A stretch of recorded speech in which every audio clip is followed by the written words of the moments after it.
The fluorescent lights of aisle 3 hummed, a constant, low drone that vibrated in my teeth. I ran the scanner over a can of chili. Beep. The sound was flat, final. Another can. Beep. I tapped the screen of the inventory tablet. 72 cans of premium chili. 144 cans of the cheap stuff. The numbers were good. Profit margins were stable. My store, the corner stop, was my entire world, built from a loan I was still paying off in 16-hour workdays. It was predictable. It was solid. The air conditioning kicked on, a welcome rush of cold air against the back of my neck. Outside, the sun beat down on the asphalt of the parking lot. It was May, but the heat felt like late July in Arizona. The weatherman called it an unseasonal heat wave. I just called it a pain in the ass on the electric bill. My phone buzzed in my pocket. I ignored it. It was probably Tiffany. We'd broken up a week ago. Her argument was simple. My ambition was too small. A single convenience store wasn't enough. She wanted a man who aimed for a corporate tower, not a man who knew the precise restocking schedule for beef jerky. The relief I felt after she left was clean and sharp.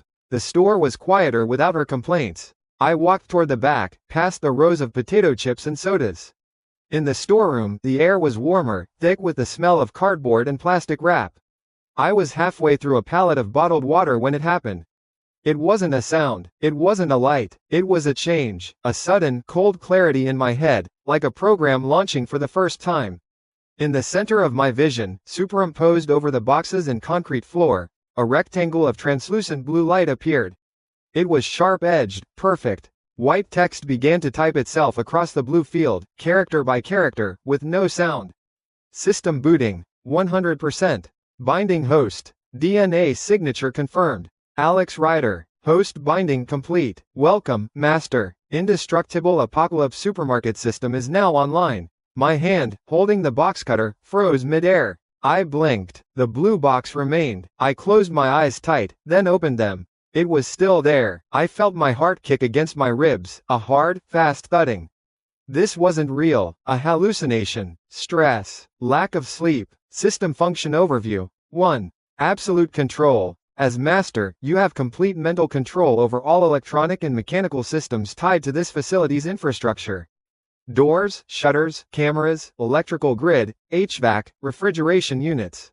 2. Infinite inventory replenishment. At 0-100 hours daily, all goods removed from designated shelf space will be automatically and fully restocked. This process requires no raw materials and is infinite.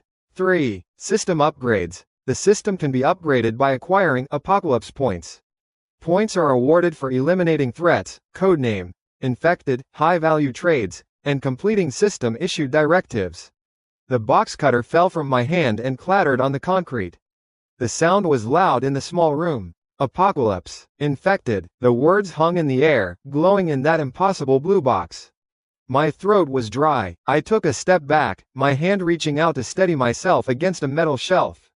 The shelf was cold and real. The blue box was also real. On some deep, instinctual level, I knew it. My mind, trained for logistics and risk assessment, started to turn, slowly at first, then with accelerating speed.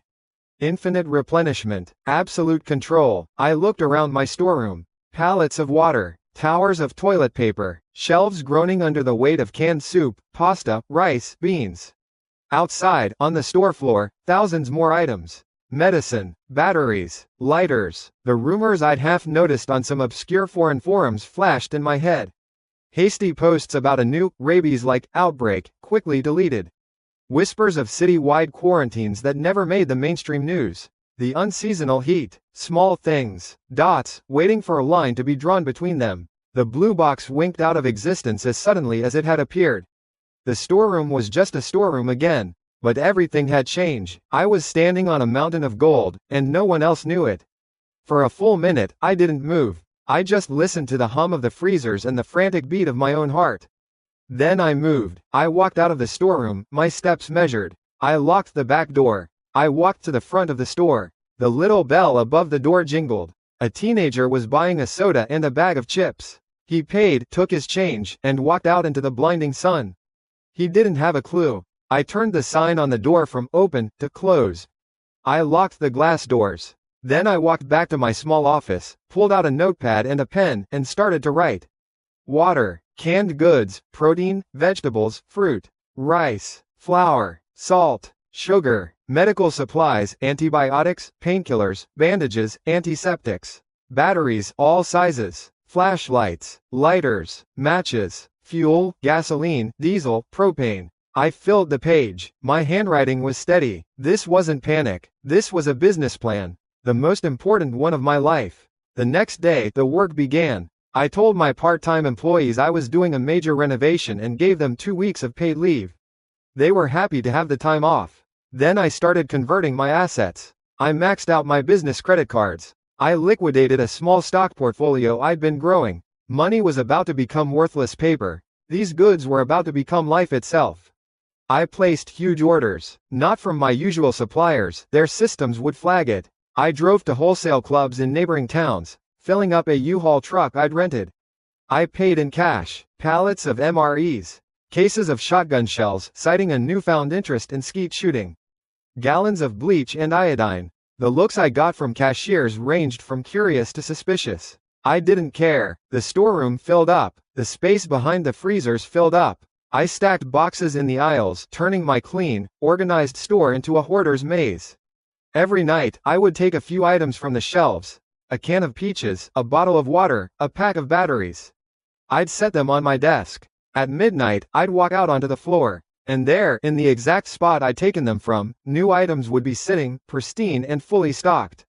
The first time I saw it, a cold chill ran down my spine that had nothing to do with the air conditioning. It was the feeling of holding a god's power in a mortal's hands. It was on the third day of this feverish work that the bell on the front door jingled. I'd forgotten to lock it. I looked up from a stack of medical kits I was organizing. It was Tiffany. She stood there, framed by the doorway, wearing a white sundress that probably cost more than my entire weekly payroll. Her hair was perfect. Her smile was practiced, a mix of pity and feigned remorse. "Alex," she said, her voice soft. She let the door close behind her, the jingle of the bell sounding a final note of the old world. Her eyes scanned the chaos, the boxes piled high, the empty spaces on the shelves where I'd been consolidating stock.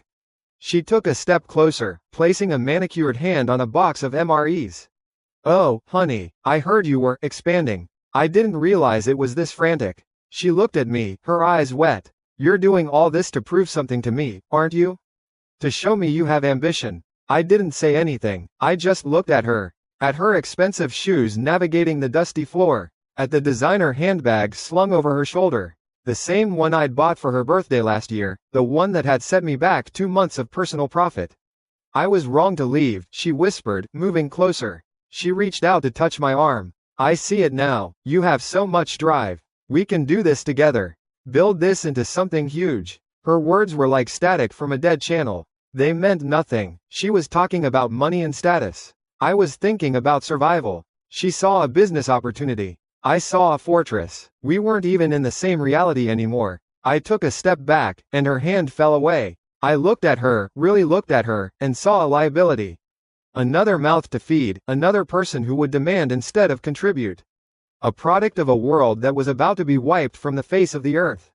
"You overestimate yourself, Tiffany," I said. My voice was level. There was no anger in it. There was nothing. Her smile faltered. "What?" "This," I said, gesturing to the boxes, the supplies, the controlled chaos of my new world.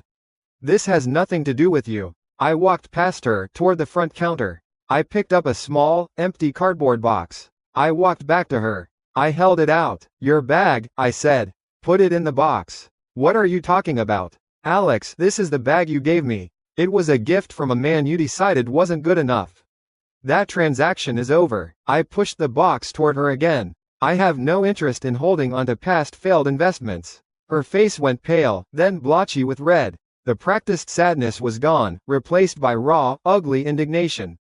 "You son of a bitch. After everything, get out," I said. It wasn't a request. She stared at me, her mouth opening and closing silently. Then, with a furious hiss, she wrenched the bag from her shoulder, threw it into the box, and stormed toward the door. She shoved it open, the bell clanging violently. "You'll fail," she shrieked from the doorway, her voice shrill in the quiet street. "You'll run this place into the ground, you pathetic little man. And you'll come crawling back." I watched her go, a tiny, furious figure swallowed by the oppressive afternoon sun.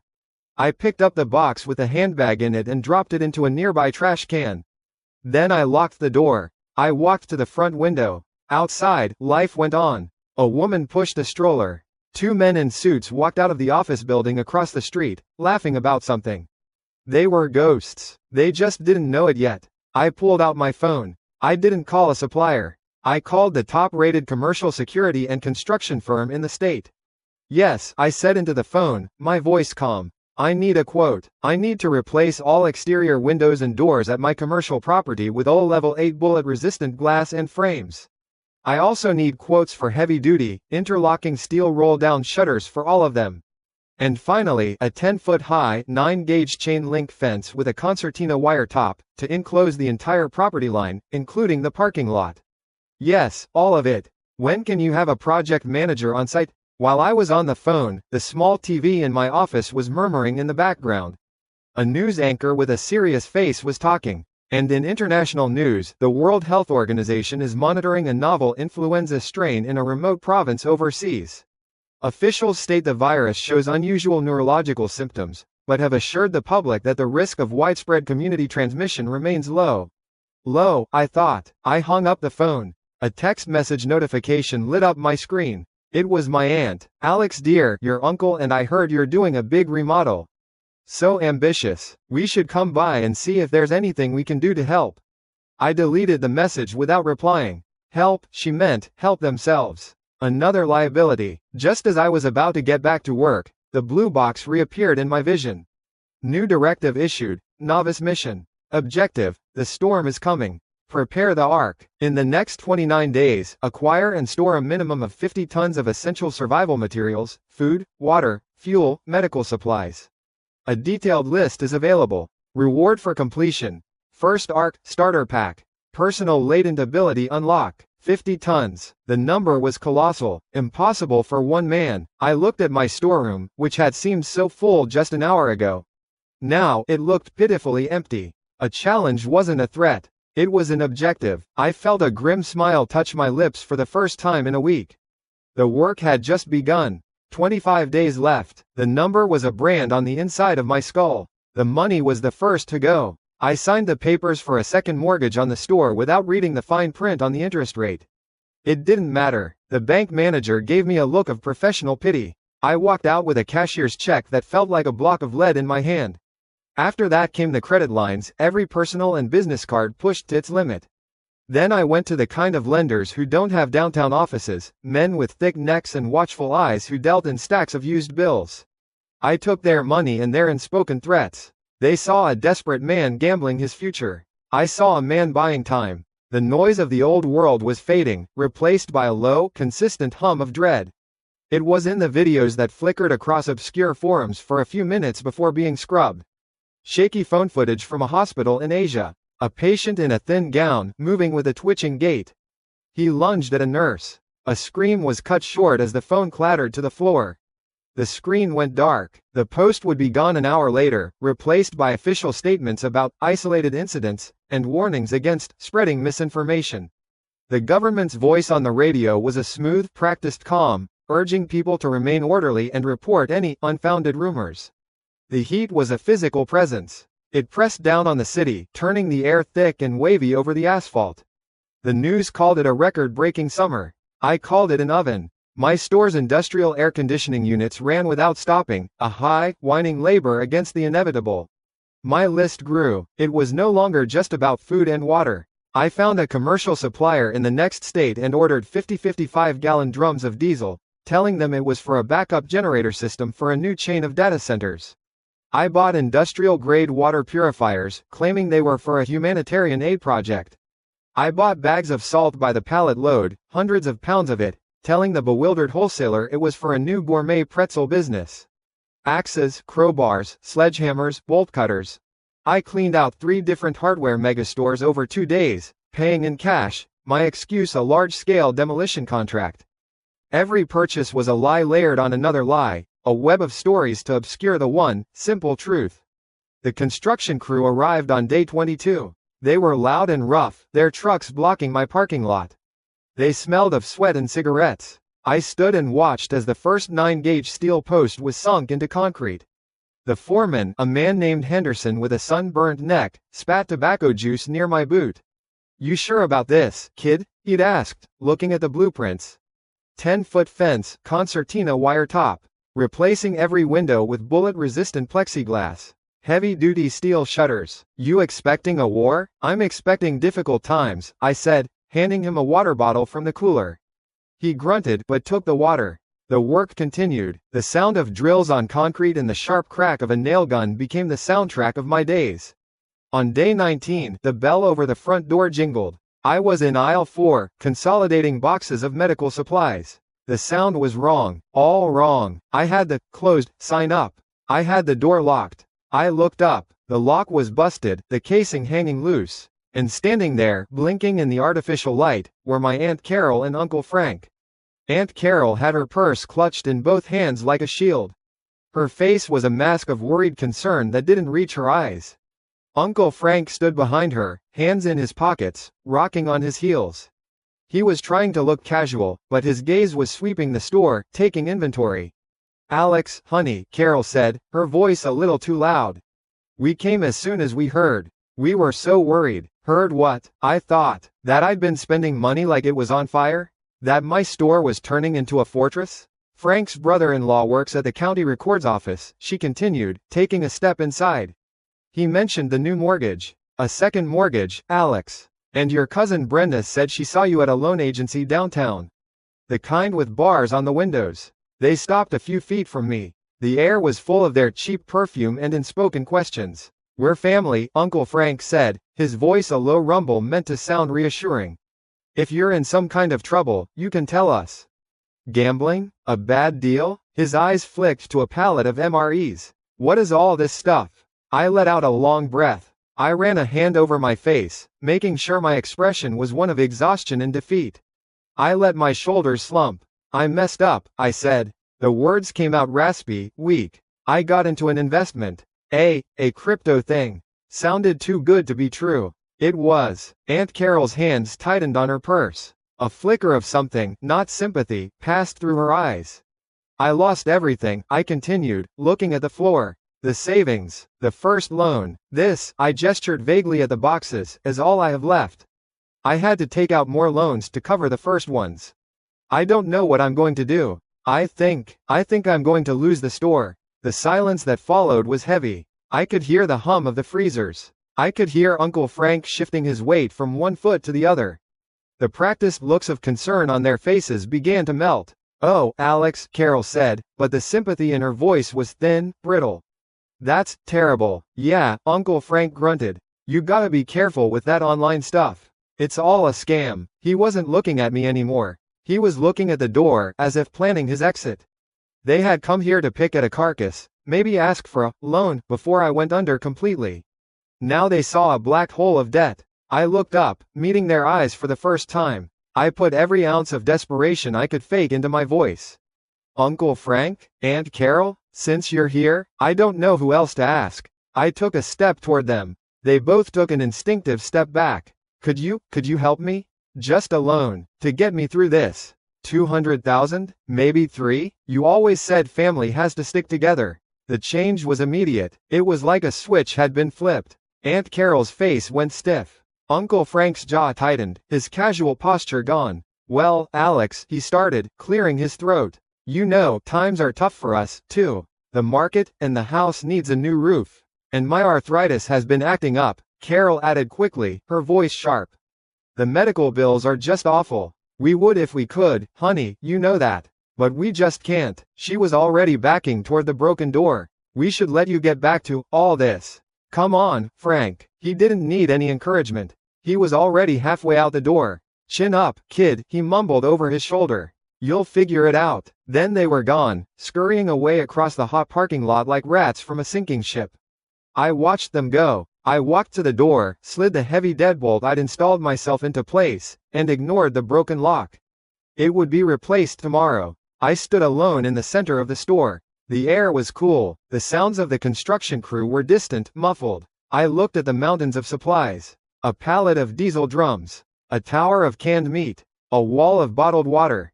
They weren't just things. They were days. They were weeks. They were life. They were a wall between me and the world my aunt and uncle still lived in. A world of mortgages and medical bills and petty gossip. A world that was already dead. It just didn't know it yet. By day 5, the fence was complete. A 10-foot wall of interlocking metal, topped with 3 shining coils of concertina wire that glinted in the harsh sun. It enclosed the entire property, the store and the parking lot. The new steel-plated doors were in place, and the heavy, interlocking roll-down shutters were installed over every window and entrance. When they were down, the store became a featureless metal box. A tomb, a safe. The official announcement came that evening. I was in my small office, now a control center. A new bank of monitors showed me every angle of my property, inside and out. On a small TV in the corner, a government official with a tired face stood at a podium. And therefore, in response to the ZC0V virus, we are declaring a Level 1 public health emergency. We advise the public to avoid large gatherings, practice enhanced hygiene, and to report to medical authorities if you or anyone you know exhibits flu-like symptoms combined with unusual aggression or confusion. Level 1. They were still using numbers. They were still pretending it was a scale. My phone buzzed. A notification from a social media app I hadn't deleted yet. It was a picture of Tiffany. She was on a yacht, her arm around a man with a blank, handsome face and a watch that probably cost more than my first car. Her caption read, "Some people aim for the stars, others are happy to stay in the corner. Glad I chose the stars. #upgrades. I stared at the picture for a second. At her bright, meaningless smile. Then I deleted the app. A text came in a moment later. It was from my cousin Brenda. "OMG, Alex heard what happened from her mom. So sorry to hear her going bankrupt. Aunt Carol said you completely lost it." I deleted the text. The final day arrived not with a bang, but with the quiet hum of electronics. All construction was finished. Every last pallet of supplies was stored. The system interface in my vision was the only thing that felt real. Objective: the storm is coming. Prepare the Ark. Progress: 78/50 tons acquired. Complete. Reward: first Ark starter pack. Personal latent ability unlock. Awaiting distribution. Time until systemic global event: 0 hours 1 minute and 0 seconds. The countdown started in the corner of my vision. 1 minute. I stood in front of the monitors. The cameras showed the street outside. A few cars passed by. A man was jogging, his face tight with worry. A woman was hurrying into the apartment building across the way, carrying grocery bags. The sun was setting, painting the sky orange and purple. A last, beautiful sunset. 0 hours 0 minutes and 30 seconds. I took a breath. The air from the vents was cold, sterile. 0 hours 0 minutes and 15 seconds. On the monitors, the streetlights flickered on. The world looked normal. 0 hours 0 minutes and 5 seconds. 0 hours 0 minutes and 4 seconds. 0 hours 0 minutes and 3 seconds. I gripped the edge of the console. The metal was cold. 0 hours 0 minutes and 2 seconds. 0 hours 0 minutes and 1 second. The power in the city grid outside my fence went out. The world on my monitors plunged into blackness. And from the darkness, a distant scream began. The countdown hit 0. The monitors went black. All of them. For half a second, the only light in my control room was the red glow from a power strip on the floor. The humming of the freezers, the air conditioning, the low buzz of the electronics, it all died. The silence was a physical blow, a sudden void where sound used to be. Then the sirens started, not one, but dozens, wailing from every direction across the city. A rising, falling chorus of panic. I didn't move. I heard a distant crash, the sound of metal tearing metal, followed by a scream that was cut short. Outside the steel walls of my fortress, the world was ending on schedule. My hand found the heavy-duty switch on the backup generator's control panel. I flipped it. The lights flickered. A deep, steady thrum vibrated up through the concrete floor as the diesel engine in the reinforced backroom coughed to life. The monitors blinked on one by one, their displays now showing a world lit only by the last vestiges of twilight and my own floodlights. The power grid was gone. The internet was gone. The phone in my pocket had no signal. A thin, yellowish haze, barely visible, began to drift through the streets like a chemical spill. The air itself was now the enemy. A cascade of notifications filled my vision, clean white text superimposed over the chaos on the screens. Global systemic event initiated. Civilization integrity. Critical. Objective. The storm is coming. Prepare the arc. Complete. Calculating reward. Distribution complete. First arc. Starter pack opened. Acquired. 100 Apocalypse points. Acquired. Personal latent ability. Space compression. LV. 1. A warmth bloomed in the center of my chest, spreading through my veins like a shot of whiskey.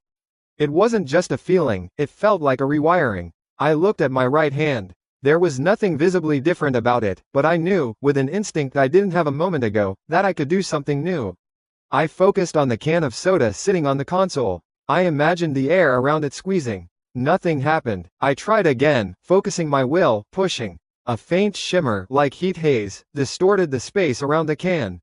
The aluminum groaned. With a final surge of concentration, the can imploded with a sharp crump, crushed into a twisted disc of metal and leaking foam.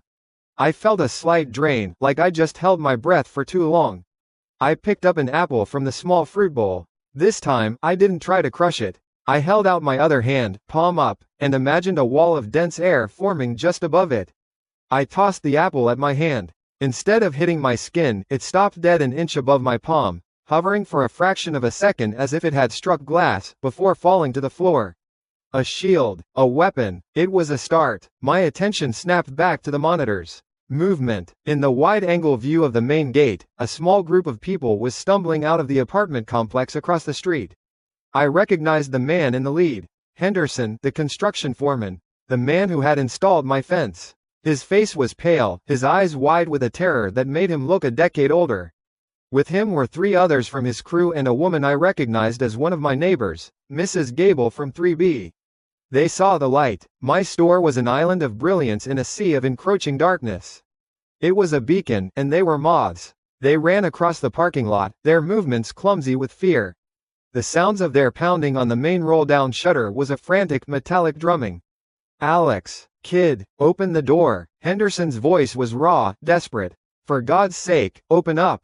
Another voice, a younger man I didn't know. "We saw the lights. You have power. Let us in." Mrs. Gable's voice was a high-pitched shriek. "There are things out here. We have to get inside. It's your duty as a neighbor." I watched them on the screen. Their faces were contorted, a mixture of hope and terror. They looked at my store not as private property, but as a public utility they were entitled to. Their pounding grew more frantic. I didn't answer. I didn't move toward the door. I walked over to the main store computer, the one I used to control the internal sound system. I clicked through a few folders, past inventories and sales logs, to my personal music library. I scrolled down to Vivaldi, The Four Seasons. I selected Summer 3. Presto! I pushed the volume slider to maximum and clicked the External PA System button. The first thunderous, frantic notes of the violin concerto erupted from the loudspeakers mounted under the eaves of the store. The music was a storm of strings, elegant and violent and utterly indifferent. It blasted across the parking lot, drowning out Henderson's shouts, silencing Mrs. Gable's pleas. On the monitor, I saw their reactions. Their heads snapped up toward the speakers. Their mouths worked, but I couldn't hear their words anymore. There was only the music. Henderson's face went from pleading to disbelief, then to rage. He slammed both fists against the steel door, a useless, rhythmic pounding that was completely lost in the orchestral fury. It was a better answer than no. It was a statement. You are outside. I am inside. Your reality does not apply here. The sheer, glorious absurdity of it, a symphony playing at the end of the world for an audience of desperate survivors, was a wall more impenetrable than steel. I walked away from the control console, past the silent aisles of perfectly stacked goods. I went to the small, high-end coffee machine I'd taken from the break room of a closed-down tech startup. I poured in the beans. The sound of the grinder was a comfortingly mechanical whir. I brewed a single, perfect cup of espresso. The rich, dark aroma filled the air. I took the small ceramic cup and sat on the plush leather sofa I'd set up in the main aisle, facing the bank of monitors. I sipped the hot, bitter liquid. On screen 1, Henderson was still shouting, his face purple. On screen 3, a figure was shambling out from behind a dumpster. It moved with a jerky, unnatural gait, its head lolled to one side. A zombie. On screen 7, another one was crawling on its hands and knees across the street, its lower body a mangled ruin. One steel shutter between heaven and hell. On my side, climate control, Bach, and fresh coffee. On their side, the yellow fog, the dying screams, and the rising dead. A new option lit up on my mental interface. First night of chaos survived. Threat environment established. Apocalypse points can now be used for base upgrades. Available upgrades. Electric Grid Defense LV. 1. Cost. 50 AP. Automated Sentry Turret Blueprint. Basic. Cost. 100 AP. Expand Cold Storage. Cost. 20 AP. I didn't hesitate. I focused on the first option. Confirm expenditure of 50 AP to activate Electric Grid Defense LV. 1. Confirm. Activation complete. A low hum resonated through the building. On the monitors, I saw a faint blue arc of static discharge dance along the top coil of the concertina wire on the fence. A quiet, deadly promise. My fortress was no longer just a passive shield. It now had teeth. The music and the floodlights were doing their job too well. They weren't just attracting the desperate living. They were a dinner bell for the dead.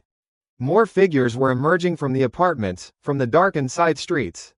They were drawn to the sound and light, their movements slow but single-minded. Henderson's group saw them. The terror on their faces eclipsed their anger. Their small island of hope around my door was about to be overrun. Two of the younger men broke off, sprinting away into the darkness, choosing the unknown over the certain death that was converging on them. Mrs. Gable just stood there, frozen, her mouth open in a silent scream.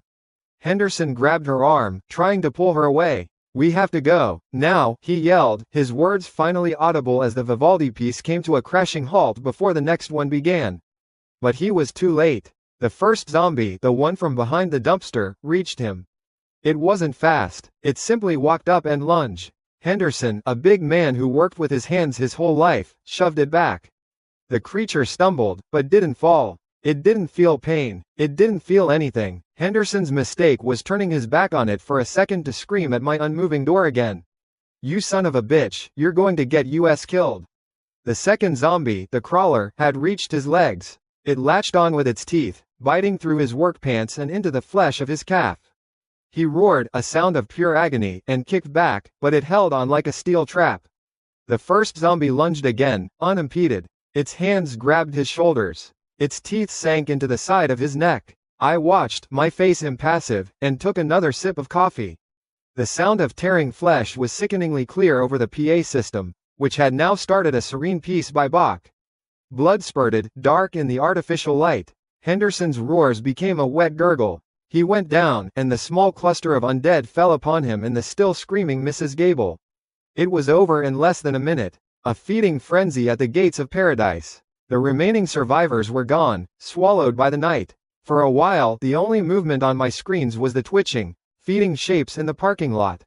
Then, one of them stood up. It was different from the others. They were clumsy, mindless eaters. This one's movements were less jerky. It ignored the remains of Henderson and Gable. It lifted its head and stared directly at the main roll-down shutter, at the source of the light. Its eyes, even on the monitor, seemed to hold a flicker of malevolent focus. It walked toward the door. Not shambling, walking. It stopped a foot away. It tilted its head, as if listening to the faint vibrations of the generator through the steel. Then, it raised a hand. Its fingernails, long and grimy, scraped against the metal. Scree. The sound was high and sharp, like a nail on a chalkboard, amplified by the night. It set my teeth on edge. Scree. Scrape. It wasn't just bumping or pounding. It was testing, probing. A new message appeared in my vision, a calm, blood-red line of text. Low-level mutated individual detected. The sound of the nail scraping on steel stopped. The thing outside went still. I watched it on the monitor, a dark shape against the door. The Bach piece playing over the PA system had ended, leaving only the low thrum of my generator. The silence felt heavy. I didn't move from my sofa. The espresso cup was warm in my hands. The thing tilted its head again. Its movements were too deliberate, too focused. Not like the mindless puppets that had torn Henderson apart. I set the cup down on the floor. I stood up. I walked toward the front of the store, my steps silent on the polished linoleum. I stopped about 20 feet from the main roll-down shutter. I could feel the vibration of the generator through the soles of my shoes. I could feel the presence of the thing on the other side of the metal wall. I held out my right hand, palm facing the door. I focused, not on the can of soda from before, not on the apple. I focused on the space directly in front of the creature's head, separated from me by 2 inches of reinforced steel. I imagined the air there, the foul, hazy air of the outside world, collapsing in on itself. A single, compressed point of force. I pushed my will into that point. I felt the familiar drain, but stronger this time, a deeper pull from the center of my chest. Outside, on the monitor, the thing's head jerked back as if hit by an invisible fist. It took half a step back. It seemed confused. It raised its hand and touched its face, its long fingers probing. It found nothing. It looked back at the door, its mouth opening in a silent snarl. I did it again. This time I didn't just push. I squeezed. I visualized a vice tightening around its skull. A faint shimmer, visible even on the grainy night vision feed, distorted the space around its head. The creature let out a choked, wet noise. Its hands flew up to its temples. It stumbled sideways. I took a step forward, shortening the distance. The drain intensified. A headache was blooming behind my own eyes. I narrowed my focus to a pinpoint right between its eyes and squeezed with everything I had. There was no loud noise. Just a soft, wet crunch. The sound of a melon dropped on concrete. The creature's body went rigid. Its arms dropped to its sides. It stood there for one long second, a statue in the floodlights, before it crumpled to the ground in a heap.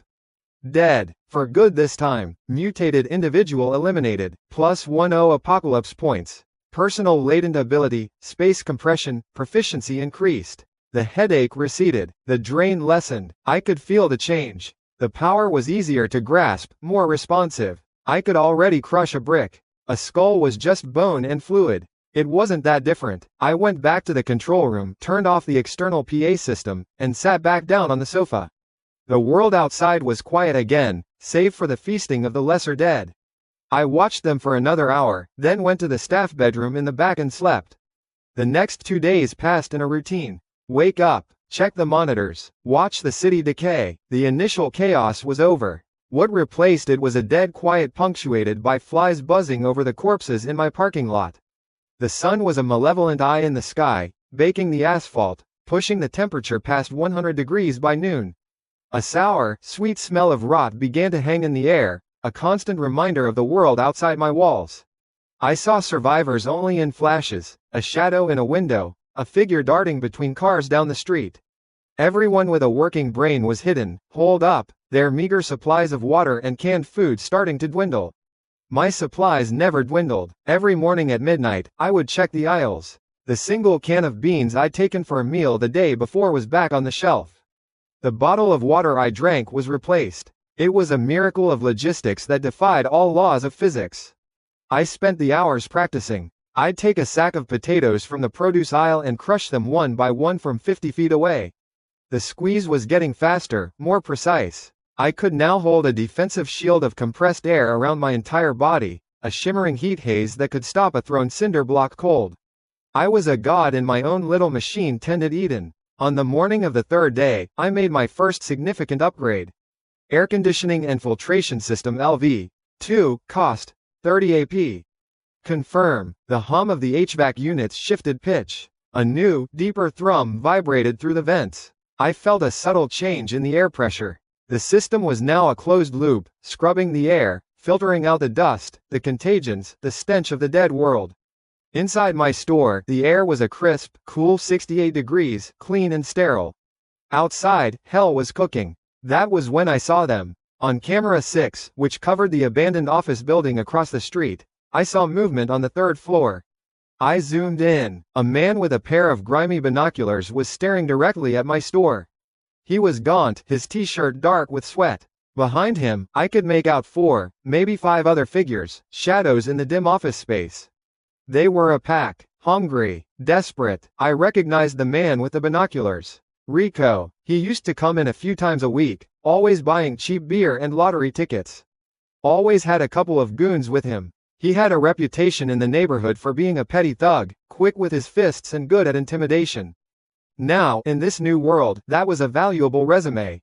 I watched them for an hour. They didn't move, they just watched my store. The unmoving metal shutters, the clean fence, the silent parking lot. They were vultures, waiting. They were wondering what prize lay behind the steel. I decided to show them. I left the control room. The motion-activated lights followed me as I walked down the main aisle.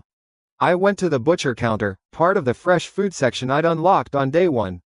Behind the pristine glass, rows of prime cuts lay on clean white trays. I selected a thick-cut ribeye, at least 16 ounces, marbled perfectly. I went to the produce section, grabbed a few potatoes. From a refrigerated case, I took a can of Coca-Cola. The aluminum was painfully cold, beaded with condensation. I didn't cook in the break room. I went to the front of the store, to the demonstration kitchen area we used to set up on weekends to give out samples. It was right behind the main floor-to-ceiling security windows. The steel shutters were down on the outside, but I knew my camera placement. I knew exactly what they could see if they were looking at the right spot. I set up a portable induction cooktop. The magnetic hum was a clean, modern sound. I slicked a cast iron skillet with olive oil. The smell was green and fruity. I seared the steak. The sizzle was loud in the quiet store. A cloud of fragrant, meaty smoke rose to the ceiling. I could almost feel the eyes on me from across the street. I could feel their hunger. I flipped the steak. The crust was a perfect, dark brown. While it rested, I sliced the potatoes and fried them in the beef fat.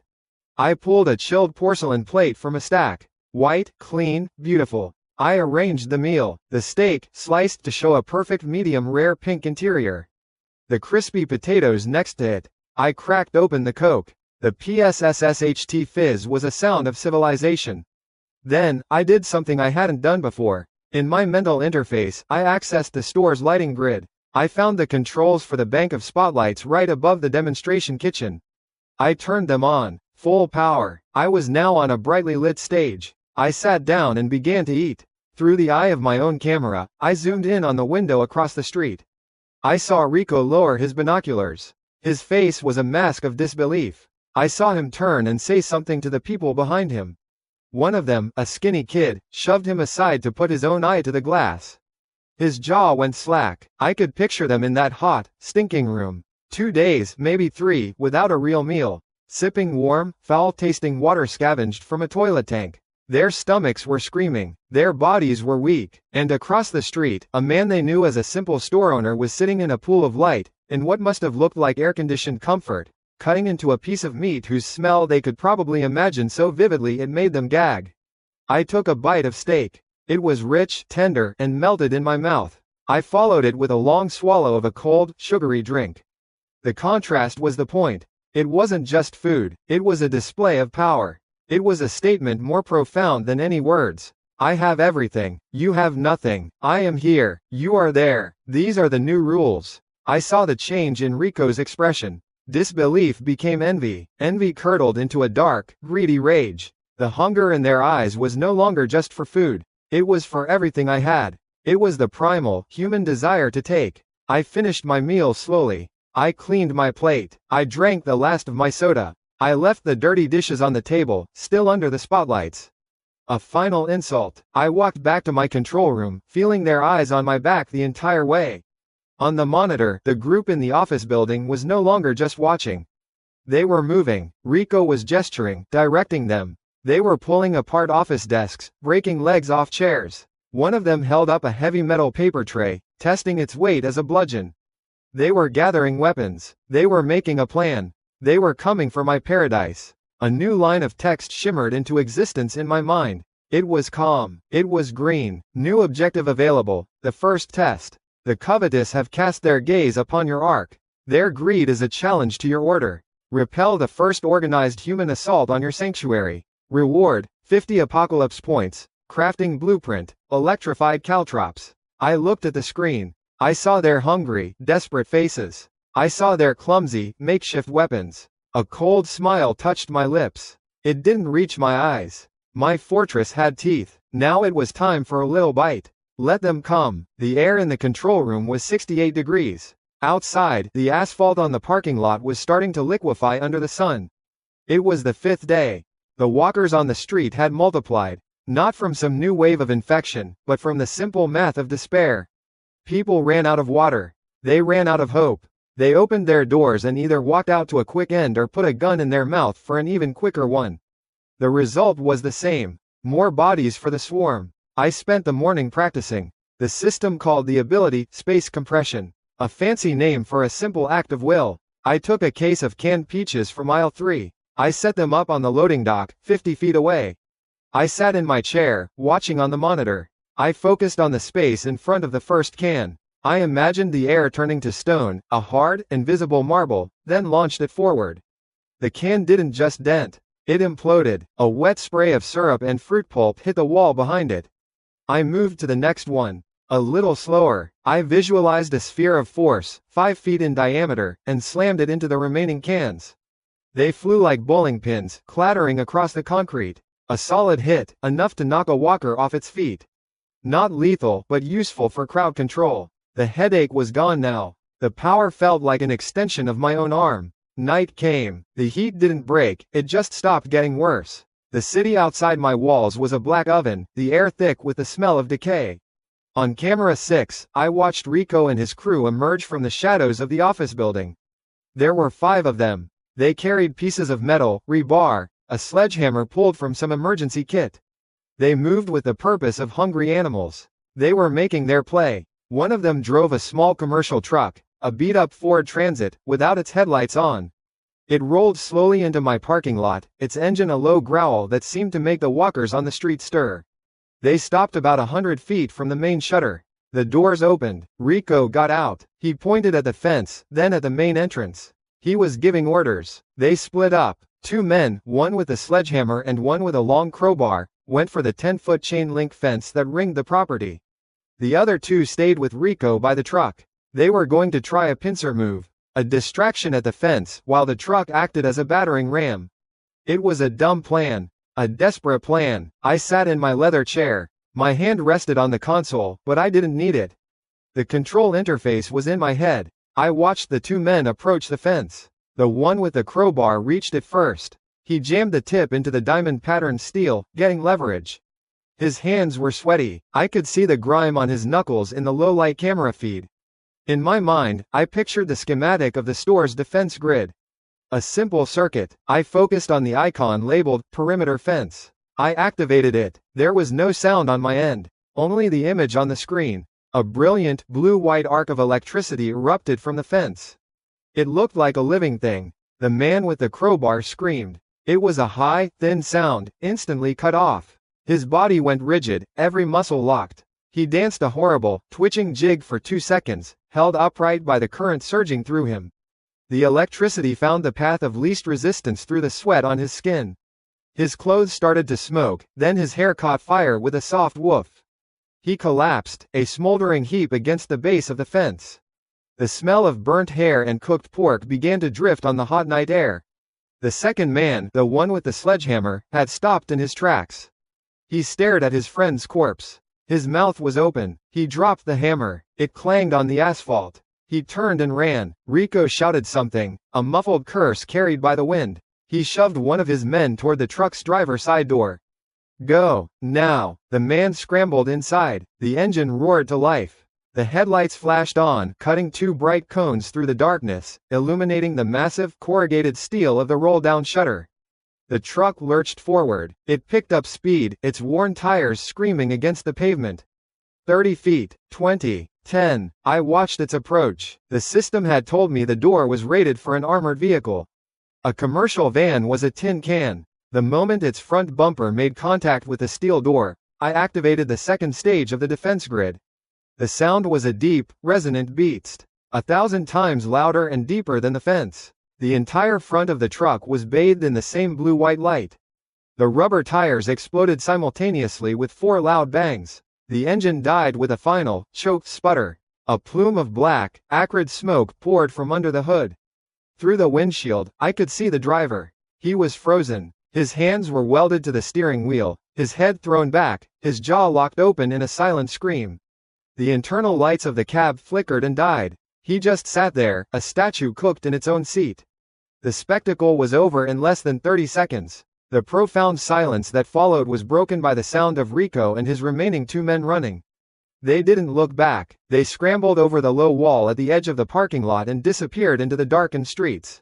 Their escape was loud. Their panic was a dinner bell. From the alleys and side streets, the dead began to converge on the sound. I heard a shriek, then another. I didn't bother watching. They had made their choice. They were no longer my problem. I took a sip of my cold tea. It was clean. It tasted like nothing. In my mind, the green text appeared. Objective completed. The first test. The covetous have been punished. Your order is maintained. Reward, 50 Apocalypse points. Crafting blueprint, electrified caltrops. I swiped the notification away. I went to the main warehouse in the back. It was a vast, dark space, not yet unlocked by the system. But my own pre-apocalypse supplies were still here. Pallets of goods, and in the corner, my old workshop bench. I had the blueprint in my head now. A simple design, 4 sharpened steel spikes welded to a base plate, connected to a capacitor and a pressure-activated switch. I found a box of old rebar, a car battery I'd kept on a trickle charger, and some wiring. An hour later, I had a working prototype. A crude, ugly thing that would deliver a targeted, localized shock to anything that stepped on it. Efficient, it would save on the power draw of the main grid. I made 10 of them, then went back to the control room and placed them in a defensive pattern around the main gate via the system interface. Another layer of teeth for my fortress. Miles away, in the city's largest hospital, the darkness was different. It smelled of antiseptic, blood, and rot. Lynn, a nurse who was only 23, held her breath.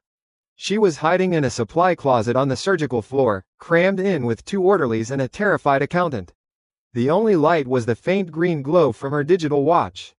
They had been here for 3 days. Their food was gone. Their water was a shared half-liter bag of saline solution they had poked a hole in. It tasted of salt and plastic. Outside the door, they could hear the shuffling, the slow, endless scrape of feet on linoleum, the low, wet moans of things that used to be her colleagues. Her stomach cramped. It wasn't just hunger anymore. It was a deep, hollow ache. Hope was a resource, and theirs was running out. She closed her eyes, trying to remember what a real meal tasted like. All she could conjure was the chemical taste of saline. In a mansion in the hills overlooking the city, Rico burst through the back door. He was gasping, his face pale with terror. He collapsed on the marble floor of the kitchen. They're gone, he choked out. All of them. The truck, the fence. Christ. Amanda, my ex-girlfriend, looked up from the kitchen island. She was thinner, her face sharp with anxiety, but she still wore the expensive yoga pants she favored. Standing beside her was the man she'd left me for, a trust fund kid named Chad, whose main skill was spending his father's money. What happened? Chad demanded, his voice trembling. Did you get the food? Rico just shook his head, shuddering. That place, it's a death trap. It's a fucking fortress. You useless piece of shit, Chad snarled, kicking a designer chair. I told you to take what we needed. There's nothing to take, Rico yelled back, finally finding his voice. There's just a monster in there. Amanda looked between the 2 men. She picked up the last can of tuna from the counter. Her eyes were cold and calculating. She looked at Rico's terror and Chad's pathetic anger. She knew this place wasn't safe. This alliance was worthless. She needed a new plan. A better one. The next morning, I was running my standard diagnostic. The system had cleared the 2 bodies and the wrecked truck from the parking lot. The only evidence of the night's events was a dark scorch mark on the asphalt. The sun was already beating down, the heat oppressive even on the camera feed. I was cycling through the perimeter views when I saw it. A single figure, moving low and fast, darting between the burned-out cars on the street. They were keeping to the shadows. It was a practiced movement. Someone who had learned how to survive. The figure reached the edge of my property line and stopped, hiding behind a concrete planter. Cautious, I activated the high-resolution zoom on camera 3. The image sharpened. The figure was a woman. Her clothes were torn, her face smudged with dirt. But I recognized her instantly. The expensive yoga pants were now ripped at the knee. The perfectly styled hair was a matted mess. It was Amanda, my Amanda. She looked at the supermarket. Not with greed or rage, like Rico, but with a desperate, pleading hunger. She looked like a drowning woman staring at the last piece of driftwood in the ocean. She was alone, she was helpless, and she had come to me. The sun beat down on the 7th day. Out on the street, the temperature climbed past 113 degrees. The city no longer stank of just rot. Now there was a new smell, a cooked, bloated sweetness from the bodies swelling in the heat. The panicked screams of the first week were gone. The survivors who were left had learned. Silence was life. Sound was a dinner bell for the dead. The power grid was a corpse. The water mains were dry. The fight wasn't against the walkers anymore. It was against the thirst, the hunger, the sun. I stood in the hardware aisle. The air conditioning hummed, a gentle, steady 68 degrees. In my left hand, I held a 1-foot length of steel rebar. I closed my eyes. The ability was becoming second nature. I imagined the space around the rebar, imagined the air itself twisting, wringing the metal like a wet cloth. A low groan filled the aisle. I opened my eyes. The solid steel bar was bent into a perfect U-shape. The metal was warm to the touch. A useful trick, a quiet way to disable a weapon, or a vehicle, or a bone. I completed my routine, walked the aisles, checked the inventory reports from the system, wiped down the stainless steel counters, not because they were dirty, but because the routine was an anchor. My world was inside these walls. Orderly, clean, predictable. The world outside was not my concern. I was in the control room, reviewing the camera feeds from the night before, when the system finished processing the data from Rico's failed assault. Perimeter integrity, 100%. Defensive systems, nominal. Expended ammunition, electrical charge, 12.7%. Apocalypse points awarded, 50. Current point total, 50. A new tab blinked in the corner of my vision. Upgrades. I focused on it. A list appeared, superimposed over the camera feed of the empty parking lot. Surveillance system upgrade, Tier 1, cost. 50 AP, unlocks night vision, infrared, and thermal imaging for all external cameras. Increases optical zoom range by 200%. Crafting bench upgrade, Tier 1, cost. 75 AP, not enough points. Defense grid upgrade, Tier 1, cost. 100 AP, not enough points. The choice was obvious. Information was more valuable than a bigger shock. I selected the surveillance upgrade. The camera feeds flickered for a second, then returned. A new set of icons appeared next to each camera number. A stylized eye for infrared. A flame for thermal. I switched camera 3, the one aimed down the main street, to thermal.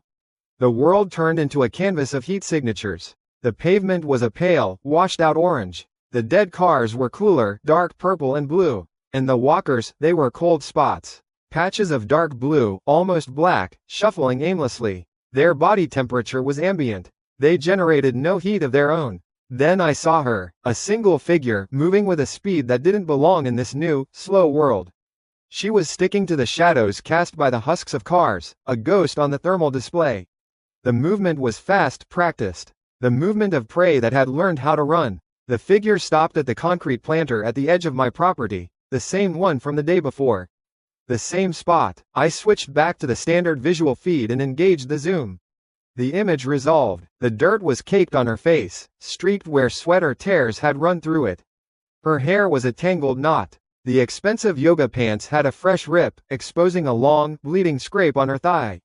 It was Amanda. She didn't try to climb the fence. She didn't shout. She just stood there, one hand resting on the hot concrete of the planter, and stared at the silent, steel face of the store. Her shoulders shook. She slid down the wall, curling into a ball on the filthy ground. I could see her mouth moving, but the external microphones weren't sensitive enough to pick it up from that distance. I pushed a button on the console in front of me. The external audio feed came alive, hissing with the ambient heat. "Please, Mike, I know you're in there. Please." Her voice was a dry rasp. I was wrong. I was so stupid. "Chad, he's gone. They got him. He tried to fight them. Oh God, Mike, please." I watched the screen. My face was a blank mask. I took a slow sip of cold water from a glass on the console. The ice cubes clinked. "I'm sorry," she sobbed. The sound was thin and pathetic through the speaker. "I know what I did. I was a fool. I never stopped. I never stopped loving you. It was always you. I was just scared. Please, Mike, let me in. I'm so hungry. I haven't had water in 2 days." Her words were just noise. A sequence of sounds that meant nothing. They were a key, intended to fit a lock that no longer existed. I watched her performance for another minute.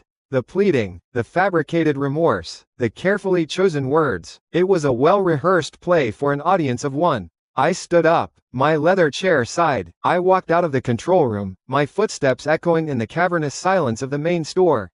I passed aisles of food stacked to the ceiling. I went to aisle 1, the snack aisle. I picked up a sealed cardboard box of instant ramen, 24 packs. Then I went to aisle 7 and picked up a shrink-wrapped case of bottled water. 24 bottles. I carried one box on my shoulder, the other in my arms. There was a small, heavy-duty service hatch built into the wall near the loading docks, used for after-hours deliveries. It was controlled by the same system as everything else. I walked to it, set the boxes down, and activated the release. A heavy steel plate slid upwards with a hydraulic hiss. The brutal, oven-like air of the outside world washed in. Amanda's head snapped up at the sound. She saw the hatch open. Hope flared on her face. She started to get up, a weak smile forming on her chapped lips. I took the case of water and threw it out. It landed in the dirt about 50 feet from the fence, raising a puff of dust. Then I threw the box of noodles. It landed next to the water with a soft thud. I leaned towards the built-in intercom next to the hatch. I pushed the button. "This is the last of it," I said. My voice was flat, devoid of any inflection. It boomed out of the main gate speaker, clear and cold. "Take it and go. Don't come back." I released the button. The steel plate slid shut, cutting off her stunned face. The lock engaged with a solid, final thunk. I did not go back to the control room. I did not need to see what happened next. The past was a box of noodles and some water, lying in the dirt. It was her problem now. I had work to do. I went to my workshop. I started laying out the electrified caltrops I had built, arranging them in a more efficient pattern. An hour passed, maybe two. When I returned to the control room, the scene outside had changed. I switched on the monitor for camera 3. The boxes were broken open. Wrappers and a few stray bottles were scattered in the dirt. Amanda was gone, but there were others. 2 men and a woman were fighting over the last few packages of ramen. One man had a shard of a broken bottle. He lunged, and the other man screamed, clutching his arm as blood, dark on the camera feed, welled up. The fight was savage, desperate, and quiet except for low grunts and the tearing of plastic. The commotion, as small as it was, had done its job. I switched to the thermal view. The street was no longer empty. The cold, blue shapes of the dead were converging on my location. Dozens of them, drawn by the scent of fresh blood and the sounds of the struggle. I used the new zoom function, panning across the rooftops, scanning the blocks around me. This was information I never had before. I could see heat signatures clustered inside buildings. Survivors. Hiding. I saw a group of 6, moving through an alleyway 3 blocks west. They moved as a unit. One of them, at the front, was different. Their movements were precise, efficient. A weapon glinted in their hand. A professional. I panned further, toward the city center. The density of blue shapes was staggering. And then I saw it. A new heat signature. In the middle of a swarm of cold walkers, there was one that glowed a faint, sickly orange.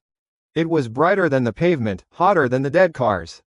It was alive, and it was fast. It darted through the crowd of shamblers, shouldering them aside. It leapt onto the hood of a bus, its limbs moving with a twitching, predatory quickness. Its hands looked wrong, too long, tipped with something that caught the light. A new variable, a hunter. My attention was pulled back to my own perimeter by a soft chime in my head. A green text box appeared in my vision. Warning. Threat level escalation. Walker concentration at main gate has exceeded safety threshold.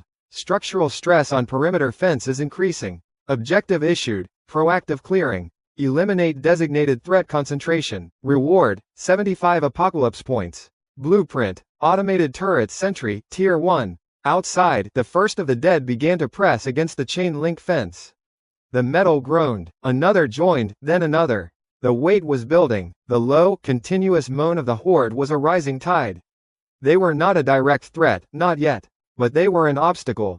They were noise. They were a stain on the perfect order of my fortress. The system had given me a task. A reward was offered. It was time to take out the trash. I stood up and walked toward the armory section of the main floor. For the first time since the world ended, I was going to open the door.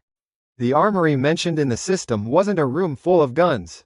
Not yet. That was a future upgrade, a goal to work towards. For now, the armory was aisle 9. Hardware. I walked past the rows of nails and screws, my boots silent on the polished concrete. My hand closed around the cold, heavy steel of a 3-foot crowbar. It had a good weight. A simple machine. Leverage. I didn't need anything more. The main gate was out of the question. Too much pressure on the fence. Too many bodies. The system had given me an objective, not a suicide mission. There was another way, a maintenance access hatch leading to a steel ladder bolted to the side of the building, all the way to the roof. It was designed for servicing the large HVAC units. I made my way to the back stockroom, the air even colder here. The light was harsh, white. I stood before a heavy steel door, no bigger than a manhole cover, set waist-high in the concrete wall. My interface glowed in my mind. A single command, disengage lock M7. A series of heavy clicks echoed in the room. I grabbed the recessed handle and pulled. The door swung inward on silent, well-oiled hinges. The world outside pushed its way in. It was not a gentle arrival. It was an assault. A wave of heat hit me first, physical, like opening an industrial oven. Then the smell, rotting meat, baked filth, stagnant water, and an underlying chemical sharpness. The sound followed, a low, constant, gargling moan from 100 throats. It wasn't a collection of individual noises. It was one single sound. The sound of the horde. I swung myself through the opening, my feet finding the top rung of the ladder. I pulled the heavy door shut behind me. Another series of clicks confirmed the lock was engaged. I was outside, alone. The sun was a hammer. I gripped the hot steel of the ladder and began to climb. 30 feet up, the world changed. A slight breeze, hot as a hairdryer, offered the only relief. From the roof, I had a commanding view. My property below was a stage. The chain-link fence, 10 feet high and topped with razor wire, groaned under the collective, brainless weight of the dead. Dozens, maybe 100, pressed against it, their ragged clothes snagged, their fingers clawing uselessly at the diamond-shaped mesh. They were a tide of decay, drawn to the memory of life within these walls. My life. 4 blocks away, in a third-story apartment of a building that overlooked my parking lot, a man named Leo pressed his face to the grimy window. He was a tax accountant. Or he had been. Now he was a hunter of canned beans and a prisoner in his own home. An hour ago, he had spent 20 minutes of sickening, heart-pounding terror killing a single walker that had gotten into the stairwell. He'd used a sharpened broom handle. His arms still ached. His shirt was soaked through with sweat that had cooled, leaving his skin clammy. He watched the horde push against the supermarket fence and felt a familiar, cold knot in his stomach. It was a fortress, impenetrable, but the man inside was just as trapped as he was. A king in a cage. Then he saw it, a figure, climbing onto the roof. A man. He held something in his hand, a glint of metal. Leo's breath caught in his throat. What is he doing? Is he insane? I walked to the edge of the roof, the gravel crunching under my boots. I stood directly above the thickest part of the crowd. The crowbar felt heavy in my hand. I could drop down, use the fence as a barrier, and work my way through them one by one. It would take hours. It would be loud. It would be messy. It was inefficient. I let the crowbar hang from my hand, its tip resting on the rooftop. I didn't need it. The system wanted me to clear the threat. It didn't specify the method. This was a test, a chance to see what this new part of me could really do on a larger scale. I raised my right hand, palm down, fingers spread. I focused, not on a single point, like the rebar. I pictured the space itself, the air between the walkers, as a fabric I could pinch. I picked a spot in the middle of the crowd, about 5 feet off the ground. I imagined a pinpoint, a singularity, and then I squeezed. There was no sound from my end. Just a feeling, a mental tension like pulling a bowstring taut. Below, it was different. Thump. It wasn't loud. It was a deep, wet, percussive noise, like a watermelon being dropped from a great height onto concrete. One of the walkers, a man in a torn business suit, simply collapsed. His head was gone, not exploded, imploded. His skull had caved in on itself, crushed into a knot of bone and pulp by a force that wasn't there. The body dropped, a puppet with its strings cut. The walkers around it didn't even notice. They just shuffled to fill the new space. Leo, watching from his window, flinched. He blinked. Had he seen that right? The man on the roof hadn't moved. He hadn't thrown anything. The walker had just collapsed. I took a breath. My focus sharpened. Another point, and another. I spread my awareness, targeting multiple locations at once. My mind mapped the crowd below, painting targets onto the air itself. Thump, thump, thump, thump, thump. A rhythm of soft, wet impacts rolled across the parking lot. 5 more walkers dropped. Their heads, moments before turning and moaning, now looked like crushed cans. The sight was bizarre, almost clean in its execution. There was no spray of blood, just a sudden, violent failure of anatomy. I felt a slight strain, a dull ache behind my eyes. It wasn't physical, it was mental exertion, like doing complex math for too long. Leo's jaw was hanging open. He pressed his face so hard against the glass that it fogged. The man on the roof, he was just standing there, his hand outstretched. And the dead were falling, one after another. A woman in a nurse's uniform, a teenager with a backpack, a fat man in a greasy undershirt. Thump, thump, thump. He was killing them without touching them. Without a weapon, he was pointing, and they were dying. This wasn't a fight, this was an extermination. The effortless, casual destruction terrified Leo more than any roaring monster could. It was the difference between a man fighting a wolf, and a god swatting flies. In that moment, Leo understood. The world hadn't just ended. The rules had been rewritten, and he was still trying to read the old book. I continued the process, a calm, methodical cleansing. My hand was a conductor's baton, and the symphony was a chorus of crushed skulls. I cleared a path in front of the gate first, then worked my way outwards in a concentric circle. The dull ache in my head grew into a steady throb. I was reaching a limit. With a final, focused effort, I targeted a cluster of 10 near the street entrance. I squeezed with everything I had. Thump thump thump thump thump thump thump thump thump thump. A ripple went through the crowd as a whole section of them went down at once. The remaining walkers, their numbers now cut by more than half, were no longer a pressing horde, just a scattered, shambling nuisance. The groaning of the fence stopped. A chime resonated in my head, sharp and clear. Objective, proactive clearing, complete. Reward, 75 Apocalypse points. Reward, blueprint, automated turret sentry, Tier 1 has been sent to workshop interface. Current point total, 125. The throbbing in my head subsided. I lowered my hand. Below, the asphalt was littered with crumpled bodies. It was quiet. The oppressive, constant moan was gone, replaced by the hot hum of the wind. I turned and walked back to the ladder. The job was done. Miles away, in a different kind of hell, Leona crouched behind a rusted gas pump. The metal was hot enough to burn through her jeans. Her Glock was light in her hand. Too light. One bullet left in the chamber, magazine empty. Across the concrete apron, behind a beat-up pickup truck, were 3 men. They had knives, and they had the last crate of canned food from the station's mini-mart. "Come on out, little lady," one of them called, his voice smug. "We just want to talk, maybe trade. You look like you got things we might want." Leona didn't answer. Her eyes, sharp and practiced from 10 years on the force, scanned everything. The distance, the cover, their footing. Her 2 companions were behind the ice machine, both injured. Useless in a direct fight. This was on her. She eased the slide back on her Glock, confirming the chambered round. 1 shot. She had to make it count. Not to win the fight, but to create an opening to run. Survival was a game of inches and seconds now. In the sterile confines of St. Mary's General Hospital, Angelica traced the outline of a crack in the tiled floor.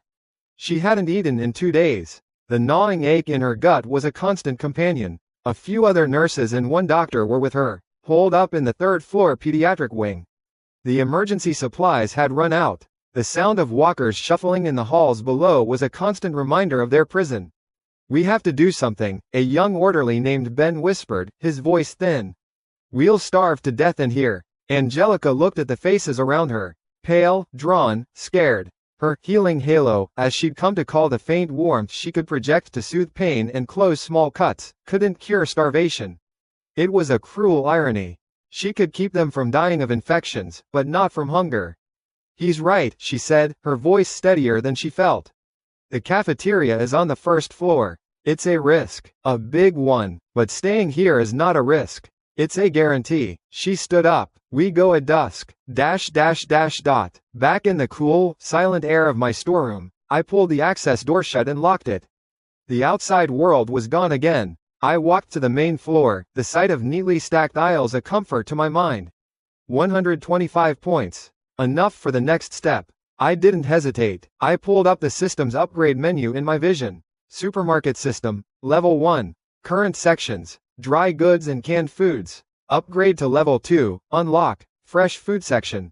Cost, 100 AP. Proceed? Y-N. I selected Y. The system responded instantly, deducting 100 AP. Remaining, 25 AP. Initiating level 2 upgrade. Please stand clear of the northwest quadrant. A section of the store I had never paid much attention to, a corner that used to hold seasonal decorations, began to glow. A soft, white light emanated from the floor, the walls, the ceiling. It wasn't blinding, but it was pervasive, humming with a low energy that made the hairs on my arm stand up. The light intensified, obscuring everything in that corner behind a curtain of pure white. I watched, my face impassive. The light held for a full minute, then receded as quickly as it had appeared, draining back into the structure of the building. Where there had been empty shelves and bare floor, there was now something new. The transformation was total. Gleaming stainless steel refrigerated cases now lined the wall, their glass doors fog-free. Inside, thick-cut ribeye steaks sat on white trays, their marbling perfect. Whole chickens, plump and pale. Pink fillets of salmon. Further down, long open-air coolers were filled with green, crisp heads of lettuce, bundles of carrots with their tops still on, deep red tomatoes on the vine, mounds of green beans. The air, which had smelled only of sterile cleaner and plastic packaging, now carried a new scent. The rich, clean smells of a butcher shop and a farmer's market. A refrigerated rack against the far wall was laden with fruit, apples, oranges, bunches of grapes so perfect they looked like glass. The system's voice, calm and neutral, spoke in my mind. Upgrade complete. Supermarket system level 2 unlocked. New section. Fresh food section is now operational. All goods will be automatically restocked to 100% capacity at 0 daily. I walked over to the new section. I ran my hand over the cold glass of a cooler. I could hear the faint hum of the refrigeration units. I opened a door and took out a bottle of milk. It was cold, condensation instantly beating on the plastic. I looked at the bounty before me. Steak, fresh vegetables, fruit, milk, food that spoiled, food that required refrigeration, food that, to anyone else left in this city, was a forgotten dream, a symbol of a lost world. To me, it was more than just an improvement in my quality of life. I looked at the blood-red steak and the vibrant green lettuce. This was not just food. This was power. This was leverage. This was bait. And in a world of starving dogs, the man with the endless supply of meat was king. Now, I just needed to find the right kind of dogs to lure to my door. The air hit me first. Cold, clean. It smelled of steel and refrigerant and something else, something primal and rich. Meat. The hum was a low, steady thrum of power, a sound the world had forgotten. I stood before the new section, the floor tiles beneath my boots still feeling strange, as if the ground itself had been replaced. Gleaming refrigerated cases lined the wall. Through the clean glass, I saw trays of ribeye steaks, the fat marbled like white lace through deep red muscle. Whole chickens, slabs of salmon, their flesh a pale, healthy pink. I walked the aisle. Open-air coolers overflowed with things that shouldn't exist anymore. Crisp heads of lettuce beaded with condensation. Bundles of carrots, their green tops vibrant. Tomatoes so red and firm they looked like polished stones. The system hadn't just given me food. It had given me the memory of a world that was gone, preserved perfectly under glass and cold air. I opened a cooler door. The seal broke with a soft hiss. I took out a carton of milk. It was cold against my palm. I looked at the bounty. Steak, vegetables, fruit, food that rotted, food that spoiled, food that screamed of normalcy in a dead world. This wasn't sustenance. It was a weapon. It was a currency more valuable than gold. It was bait. The world was full of starving animals now, walking on two legs. I had the only feeding ground. The 15th day since the world ended. It was time to open for business. I didn't need to build anything. The system had already anticipated it. In my mind, I accessed the base management interface. A new option was available, unlocked with the level 2 upgrade. Trading Post Module, active. I selected it. A section of the wall next to the main entrance, a 10 by 10 foot space that used to be a cheap photo printing kiosk, shimmered. The same white light from the upgrade washed over it, humming with energy. When it faded, the flimsy kiosk was gone. In its place was a solid block of reinforced concrete and steel, seamlessly fused into the existing wall. It jutted out slightly into the parking lot. Set into the steel face was a sheet of thick, dark glass, a foot square. Below it, a heavy steel drawer, like one from a bank teller's window. To the side, a small, grated speaker. From the inside, my control room, the dark glass was a perfectly clear window. I saw them. They wouldn't see me. The system confirmed the details. Ballistic grade glass. The exchange drawer controlled only from my side. Two-way audio. A self-contained fortress within my fortress. I took a large piece of cardboard from the stockroom and a thick black marker. My handwriting was rough, functional. No flair. Trade. Z-cores, precious metals, weapons, intel. 4. Food and water. I pushed the heavy front door open just enough to slide the sign outside, propping it against the new trading post wall. Then I sealed myself back inside. I returned to my control center, a small room off the main office filled with a bank of monitors showing every angle of my property. I sat down in the leather office chair, pulled up the feed for the front gate camera, and waited. It took 2 days. The first to notice were the thin, haggard figures who haunted the periphery. They saw the sign from a distance. They approached it like frightened deer approaching a salt lick. They would read it, look at the blank, dark window of the trading post, then scurry away. The news traveled in whatever way it did now, whispers in the ruins, desperate shouts from one shattered window to another. By the third day, a crowd had formed. Not a horde of the dead, but a gathering of the desperate living. Maybe 30 people. They kept their distance from each other, a loose collection of misery under the oppressive sun. They were all bones and sun-burnt skin, their clothes rags. I keyed the microphone. My voice, flat and amplified, crackled through the external speaker. The trading post is open. Place your items of value in the drawer. State what you want. I will decide if the trade is acceptable. A wave of movement went through the crowd. A man stumbled forward. He was old, his face a mess of wrinkles and dried skin. Please, he begged, his voice a dry rasp. My wife, she's sick. We haven't eaten in a week. Please, just a can of soup. A bottle of water. What do you have to trade? My voice was unchanged. He held up his empty hands. I have nothing. We have nothing. Have mercy. Mercy is not on the list, I said. Next. He just stood there, his shoulders slumped. A woman behind him, younger, with wild eyes, pushed him aside. She shoved a tarnished silver locket into the drawer. This was my grandmother's. It's real silver. I want food. Anything. I looked at the piece of junk on my monitor. Useless. Sentimental value is not value. Take it back. Next. She let out a cry of frustration and snatched the locket back.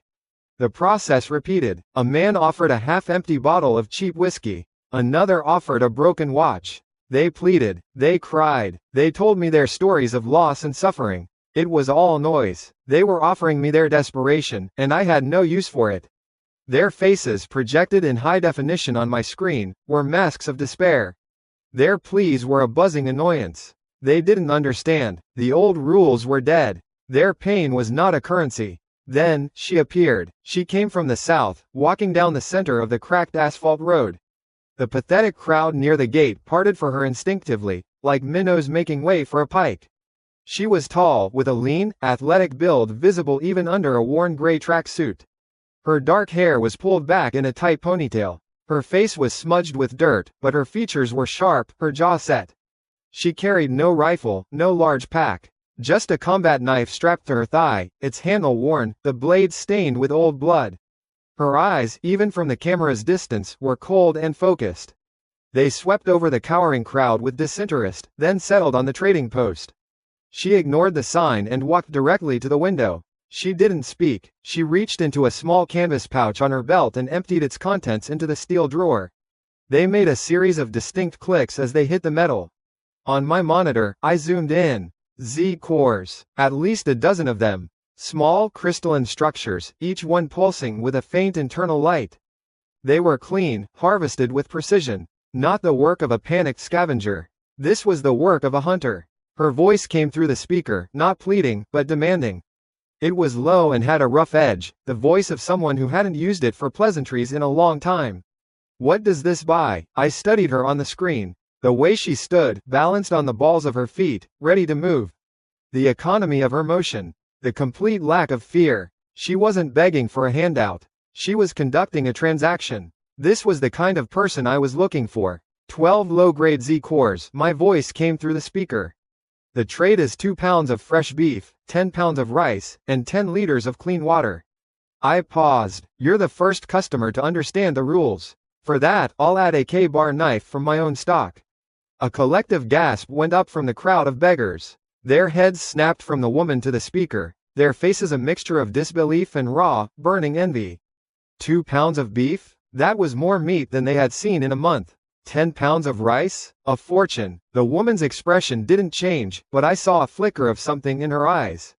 Not gratitude, cautious assessment. She gave a single, sharp nod. I operated the controls. The outer drawer slid shut with a solid thud. A moment later, a compartment on my side opened. I took the cores. I walked to the new fresh food section, the cold air washing over me. I selected a thick, perfectly marbled piece of steak from the butcher case and had the system vacuum seal it. I retrieved a heavy sack of rice and 2 5-liter jugs of purified water from the main storeroom. From a locked case in the office, I took a new, still sheathed K-bar. I placed it all in the exchange drawer. I pressed the button. Outside, the drawer slid open. The smell hit them first. Even from a distance, the scent of fresh, cold meat was a powerful thing in this rotting world. The crowd stared, their mouths hanging open, as the woman efficiently packed the items into a worn duffel bag she unslung from her back. She handled the heavy sack of rice with an ease that spoke of wiry strength. She strapped the new knife to her other thigh. She gave the dark, unseeing window one last, long look, then turned and walked away with the same purposeful stride she'd arrived with, disappearing back the way she came. She never said thank you. I respected that. The crowd remained, stunned into silence. They had just witnessed a lesson taught with steak and rice. Their whining had earned them nothing. Her strength, her tangible results, had earned her a feast. The world had new rules, and they had just seen them demonstrated in the clearest possible way. Power, not pity, was the key to survival. Miles away, in the gutted shell of what was once a sporting goods store, Leona dropped the heavy duffel bag onto a dusty counter. 3 other figures huddled in the back shadows, an elderly couple and a teenage boy with a badly set arm, looked at the bag as if it were a holy relic. Leona sliced open the vacuum-sealed package. The sight of the raw, red beef made the old woman start to weep quietly. Leona ignored her. Her mind was on the transaction. The voice from the speaker. Cold, impersonal, logical. It wasn't a man. It was a system, a power that didn't bargain or feel. It simply weighed what you offered and gave you what you were worth. In this broken world, that kind of predictability was more valuable than kindness. It was a foundation she could build on. An idea, cold and sharp, began to form in her mind. In the sweltering, unlit halls of St. Mary's General, Angelica pressed a cool, damp cloth to a young man's forehead. It was Ben, the orderly. His skin was on fire. His breath came in ragged gasps. He'd been the first to get sick after they'd braved the lower floors for food, finding only bloated cans and mold-covered packages in the cafeteria pantry. Now, a deep, rattling cough shook his thin frame. Angelica's healing halo could soothe his pain, make him feel a moment's peace, but it couldn't fight the raging infection in his lungs. It couldn't stop the poison he'd eaten from killing him. She felt the warmth leave her hands, her power useless against the one thing they all faced now. She could mend the vessel, but she couldn't refill it.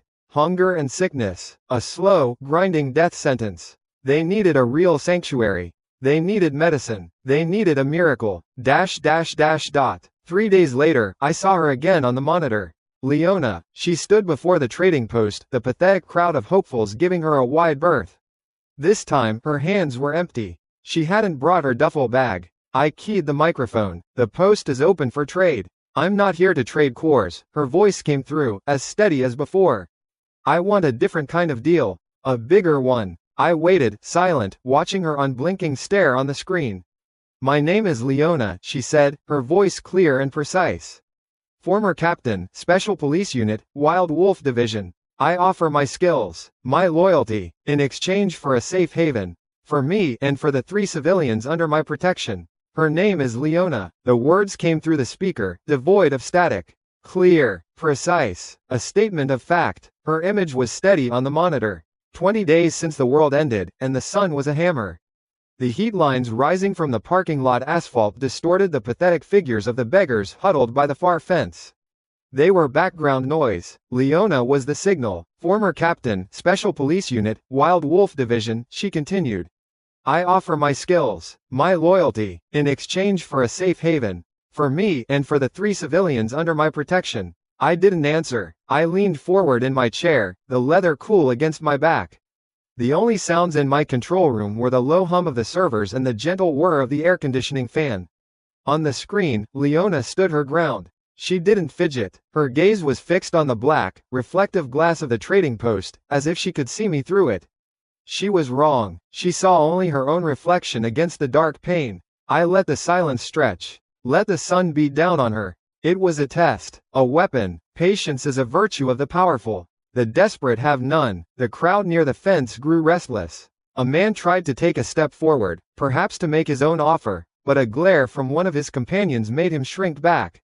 They understood now. This was a different kind of negotiation. Finally, I keyed the microphone. My voice came out of the external speaker, a flat, disembodied sound. Skills? Marksmanship, expert level, all standard issue firearms, close quarters combat, tactical planning and execution, small unit leadership, interrogation. The list was delivered like a report. No embellishment. Loyalty is a word, I said. It has no value until proven. Why should I believe you? You shouldn't, she replied without hesitation. Belief is a luxury. I offer a contract. You provide sanctuary. I provide security. If I fail to provide security, the contract is void. If you provide a better offer than anyone else, my loyalty is guaranteed by your resources. Pragmatic. I appreciated that. Sentimentality was a disease that had killed millions in the first week. Show me, I said. She didn't seem surprised. She took a step back from the window. Her eyes scanned the street beyond the fence. The dead were always there, a constant, shambling perimeter. They were smarter now, or at least more instinctual. They avoided the fence. They must have seen others get cooked on the electric grid. But there were always stragglers, drawn by the scent of the living crowd. One was approaching now, a man in a torn business suit, one arm gone at the shoulder, his jaw hanging loose. It moved with the familiar, jerky gait. Leona reached down, and her hand closed around the handle of the combat knife on her thigh. The one she'd earned from me. The blade slid from its sheath with a whisper of steel. The crowd of beggars scrambled back, giving her a wide circle. She didn't run at it. She waited. Her body was a study in coiled potential. The zombies shambled closer. 10 yards. 5. When it lunged, its remaining hand clawing, she moved. It wasn't a panicked dodge. It was a fluid pivot, an economy of motion that was almost beautiful. She moved inside the zombie's clumsy reach. The blade of the knife flashed once, a silver arc in the harsh sunlight. A wet, tearing sound was barely audible through the speaker. She didn't aim for the head. She severed the Achilles tendons in both legs. The creature collapsed, its forward momentum sending it sprawling onto the hot asphalt. It was crippled but not dead. It snarled, trying to pull itself forward with its one good arm. Leona stood over it, her expression unchanged. She raised her foot and brought her boot down hard on the back of its skull. There was a dull, wet crack. The body went still. She did not look at the corpse. She looked back at the trading window. A demonstration, a resume, the 3 civilians. My voice crackled. Describe them. An elderly couple, 60s. He has some basic mechanical knowledge. She knows botany, gardening. A boy, late teens. Useless, for now. He has a broken arm. They are liabilities. Dead weight. Why should I take on your burdens? For the first time, I saw a flicker of something on her face. A tightening of the jaw. They are not burdens. They are a statement of my capabilities. I have kept them alive this long. They are proof that I am competent enough to be worth your resources. She paused, and they are a measure of my character. A leader who abandons their people is not a leader you can trust. Clever. She turned a weakness into a supposed strength. But the logic was flawed.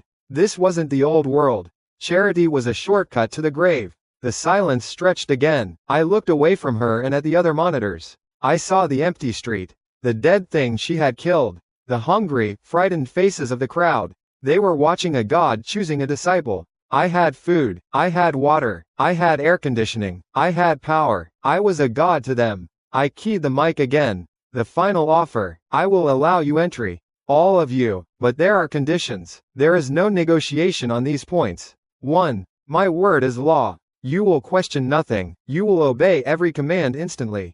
2. Your skills, all of them, belong to me. You will work when I say work, fight when I say fight, and rest when I say rest. 3. This is not a democracy. It is a dictatorship. Mine. I provide food, water, and shelter. In return, you provide your labor and your absolute obedience. Agree and the gate opens. Refuse and you can walk away. I paused, letting the words sink in. There will be no second offer. It was a harsh contract. A form of servitude. In the old world, no one with her pride would have accepted it. But the old world was ashes. Leona stood perfectly still. The sun beat down on her. I could see the sweat sheen on her forehead through the camera zoom. I watched the slight rise and fall of her chest. This was the moment, the breaking of a will, the forging of a tool. Time passed, a full minute. The beggars held their breath. Then, she gave a single, sharp nod. The movement was small, but it was a capitulation. Her head dipped slightly, an eagle bowing to a dragon. Her voice came through the speaker. It was quiet but firm. I agree. I felt nothing. It was a logical conclusion to a transaction. I manipulated the controls on my console. A new icon on my interface lit up. Gate control. I activated it. Outside, a deep, grinding sound filled the air as the heavy, steel-plated main gate to the parking lot began to slide open. It moved slowly, ponderously, a mouth of salvation opening. The crowd of beggars gasped. Some took an instinctive step forward, hope flaring in their sunken eyes. The offer was for her. My voice boomed through the external speakers, cold and final. The rest of you, leave. Do not approach the gate. It is electrified. The next trading session is in 2 days. The hope died in their eyes, replaced by a familiar, bitter despair. They cursed under their breath but backed away. They had seen the grid work before. I watched on the monitor as Leona sheathed her knife. She turned and walked to the edge of the property where the 3 civilians were huddled in the shade of a dead tree. She spoke to them briefly. The old man nodded, his face a mask of relief. The old woman was crying. The boy just stared at the opening gate, his expression blank.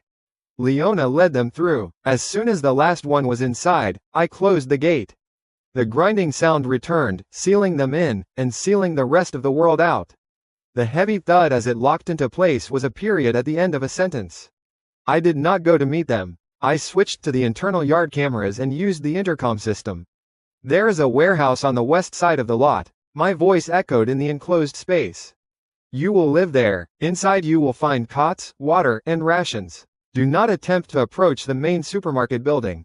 Do not wander. That is your designated zone. Leona, your first task is reconnaissance. Report any structural weaknesses in the outer fence and any zombie concentrations within a half-mile radius. Begin immediately. They were assets, not guests. The warehouse was clean, secure, but it was a cage within a larger cage. A buffer, a quarantine. I watched her for a moment on the screen. She led the civilians to the warehouse and then, without a moment's rest, began a slow, methodical patrol of the fence line, her eyes sharp, already working. She was proving her value. I turned my attention to a small shortwave radio on my desk. For days it had been nothing but static. But yesterday, something had cut through. A military broadcast, on a repeating loop. I tuned it in again. Survivors of Sector 4, this is Captain Eva Rostova of the 7th Armored Division. We have established a secure zone at the Fort Connors military depot. We are broadcasting on all emergency frequencies. Order has been restored. Make your way to Fort Connors for processing. Bring any useful skills or supplies. All citizens are subject to military authority for the duration of the crisis. We are your only hope.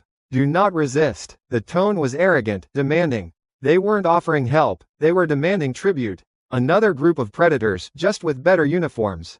I switched the radio off. The silence of the control room was better. My attention lingered on the cameras, watching Leona work. She was efficient, a good tool, but a team of one was not a team. My gaze drifted to the city map on one of the screens.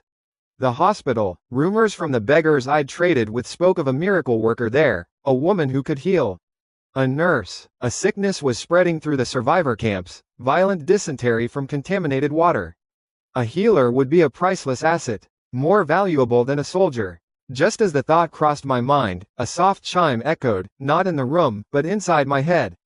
A blue, translucent screen bloomed in my vision, an interface only I could see. New priority mission issued. Objective: rescue and recruit. Details: an individual with a high potential healing type ability has been detected in a state of critical danger. Location is within a 5 km radius. Rescue and recruitment of this individual will trigger an early unlock protocol for the Level 3 Pharmacy Wing. Reward: Pharmacy Wing unlocked, plus 500 Apocalypse points. Beneath the text, the city map on my monitor pulsed. A single red dot blinked rhythmically. It was located directly over the sprawling complex of St. Mary's General Hospital. Danger, recruitment, reward. A new transaction was on the table. 22 days. The mission alert was a cold blue fire in my vision. St. Mary's General Hospital, a healer in danger, an early unlock for the pharmacy wing. The equation was simple. The risk was acceptable. The reward was necessary. I stood up. The air conditioning in the control room was a whisper of stolen civilization. On the monitors, the sun hammered the asphalt of the parking lot into a shimmering mirage. Leona was still patrolling the perimeter fence, her movements efficient, a human machine earning her keep. The 3 civilians she'd brought with her were shadows inside the designated warehouse. Assets and liabilities, the columns of my new ledger. Leaving the sanctuary was a violation of my primary rule: the fortress is absolute. But the system did not offer rewards without reason. A healer was a strategic asset of the highest order. Dysentery, infection, a simple broken bone, these were the new executioners. The pharmacy wing was a key to a higher tier of power, a power beyond simple food and water. I walked to the heavy steel door that led into the supermarket proper. The shelves of the dry goods section were pristine, fully stocked. A monument to an order that no longer existed. My footsteps were the only sound. I went to the back, to a locked storeroom I had designated as my armory. Inside, I pulled on a lightweight tactical vest over my dark shirt. Not for the armor, but for the pockets. I slid 3 full magazines for my Glock 19 into the pouches. A combat knife, the same model I'd given Leona, went onto my belt. On a workbench sat a modified Ford F-150. I'd spent 2 days welding steel plates to the windows and reinforcing the bumper into a crude battering ram. It was ugly, but it would function. I keyed the intercom, my voice echoing in the vast, empty lot. "Leona, report to the main bay." A moment later, her voice came back, devoid of surprise.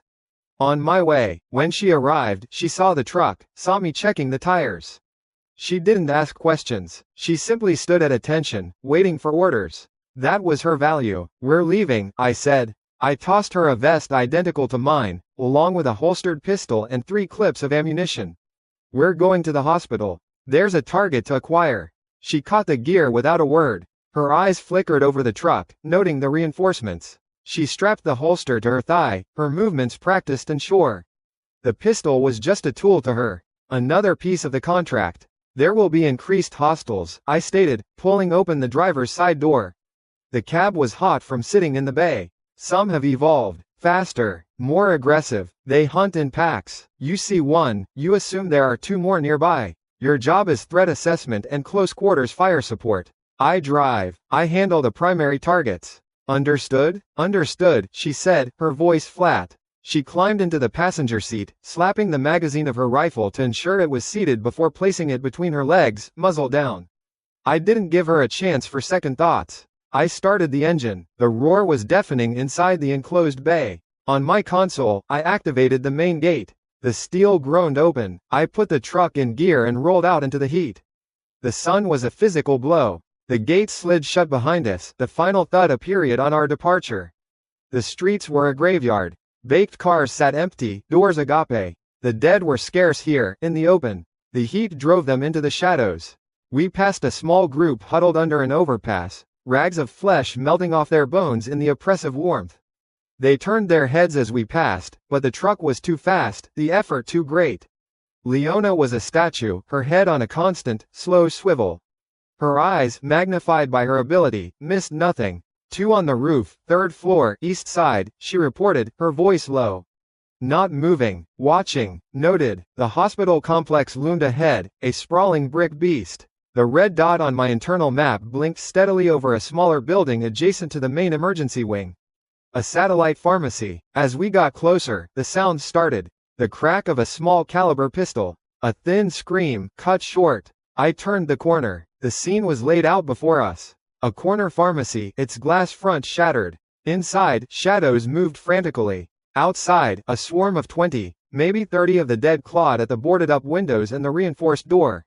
Among them were 2 that moved differently. They were lean, almost skeletal, moving in a low crouch.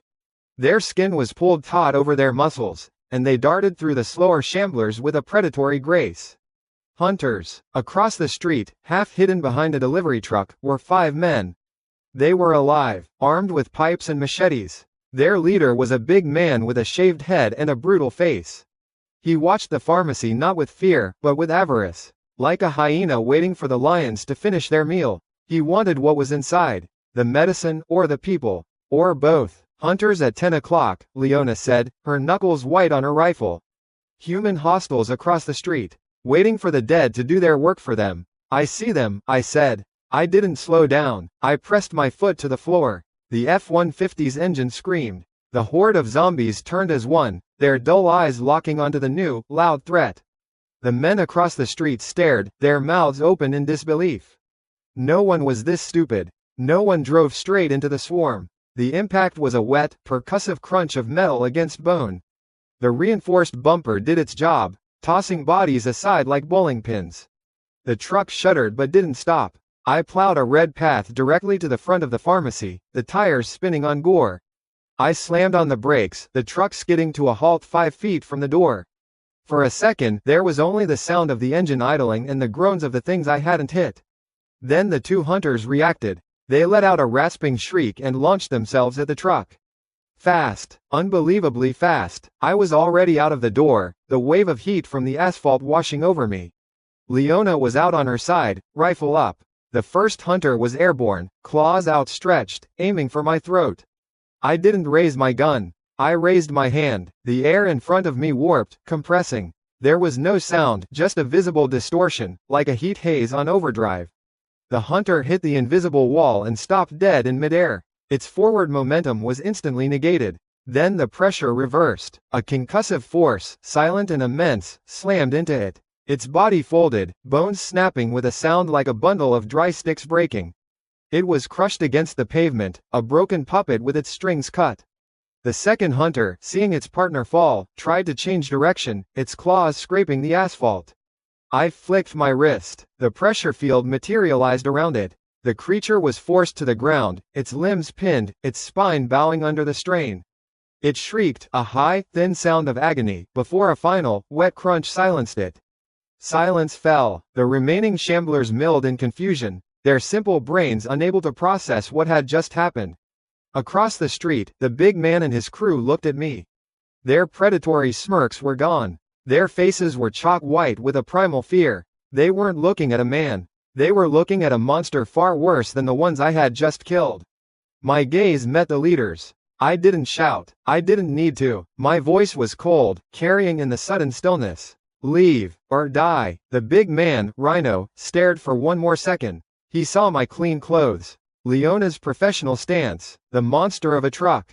The 2 dead hunters. The equation in his head changed. The risk was no longer acceptable. He gave a guttural cry, turned, and ran.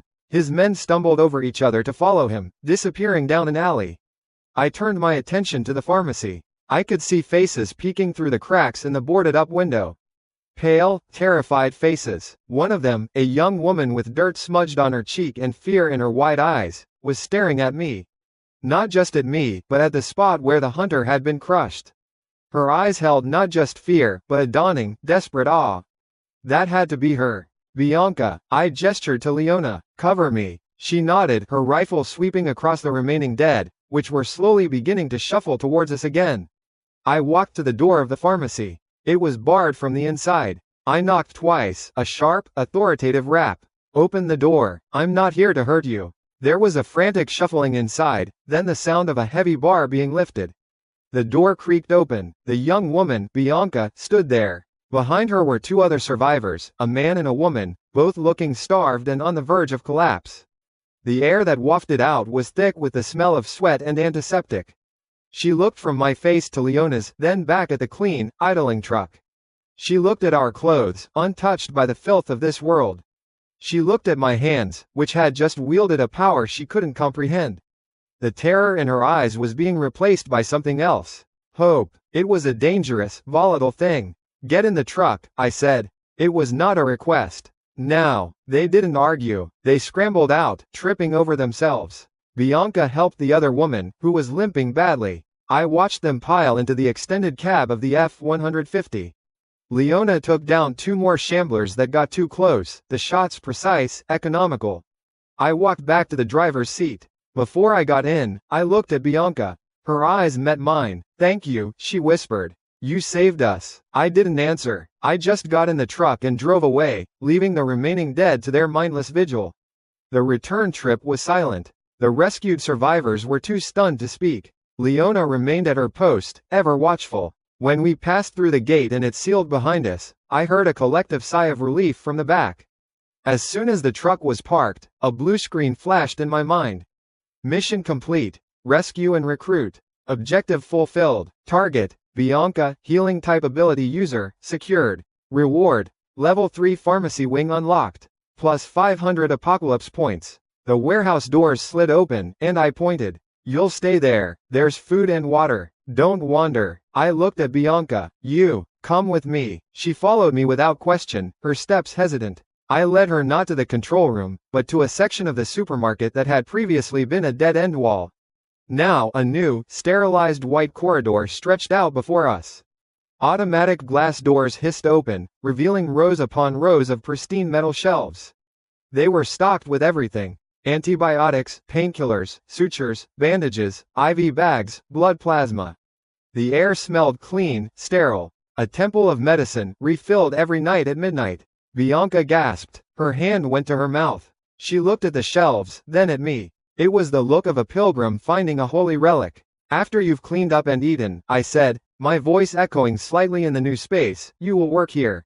You will treat the injured. You'll report directly to me. Your life belongs to this place now." She looked at me, her eyes shining with unshed tears. "I owe you my life," she said, her voice trembling but firm. "It's yours. My ability, it's yours to command." I gave a single nod. The transaction was complete. Later, in the control room, I watched Leona on the monitors. She was debriefing, giving me a concise report of the mission, of enemy numbers and types. Her belief in the contract was no longer just about resources. She had seen my true power. She understood the gap between us. Her loyalty was now cemented not in pragmatism, but in the certainty that she had chosen the winning side. As the sun began to set, casting long shadows across the empty city, a new alert flashed on my perimeter cameras. A small group of people, maybe 5 or 6, was approaching the trade post. They were dressed differently, not in rags or tactical gear, but in polo shirts and slacks. They looked clean, but their faces were gaunt, their movements weak. One of them, an older man with glasses, stepped up to the speaker. His voice, when it came, was not the plea of a beggar or the demand of a warlord. It was arrogant, annoyed. "Hello? Is anyone in there?" he called out. "We are from the university. We're scholars, engineers. We require sanctuary. It is imperative that you let us in. We are the future of humanity, and we need a proper facility to continue our work." I watched him on the screen, his face a mask of condescending self-importance. He wasn't asking, he was demanding, as if it were his right.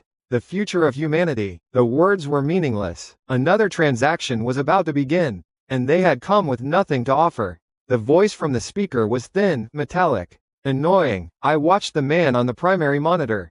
Professor Albright. He adjusted his glasses, sweat beading on his high forehead and trickling down his temples. His polo shirt, once probably crisp and white, was now stained with sweat and grime, but it still held the shape of a life that no longer existed.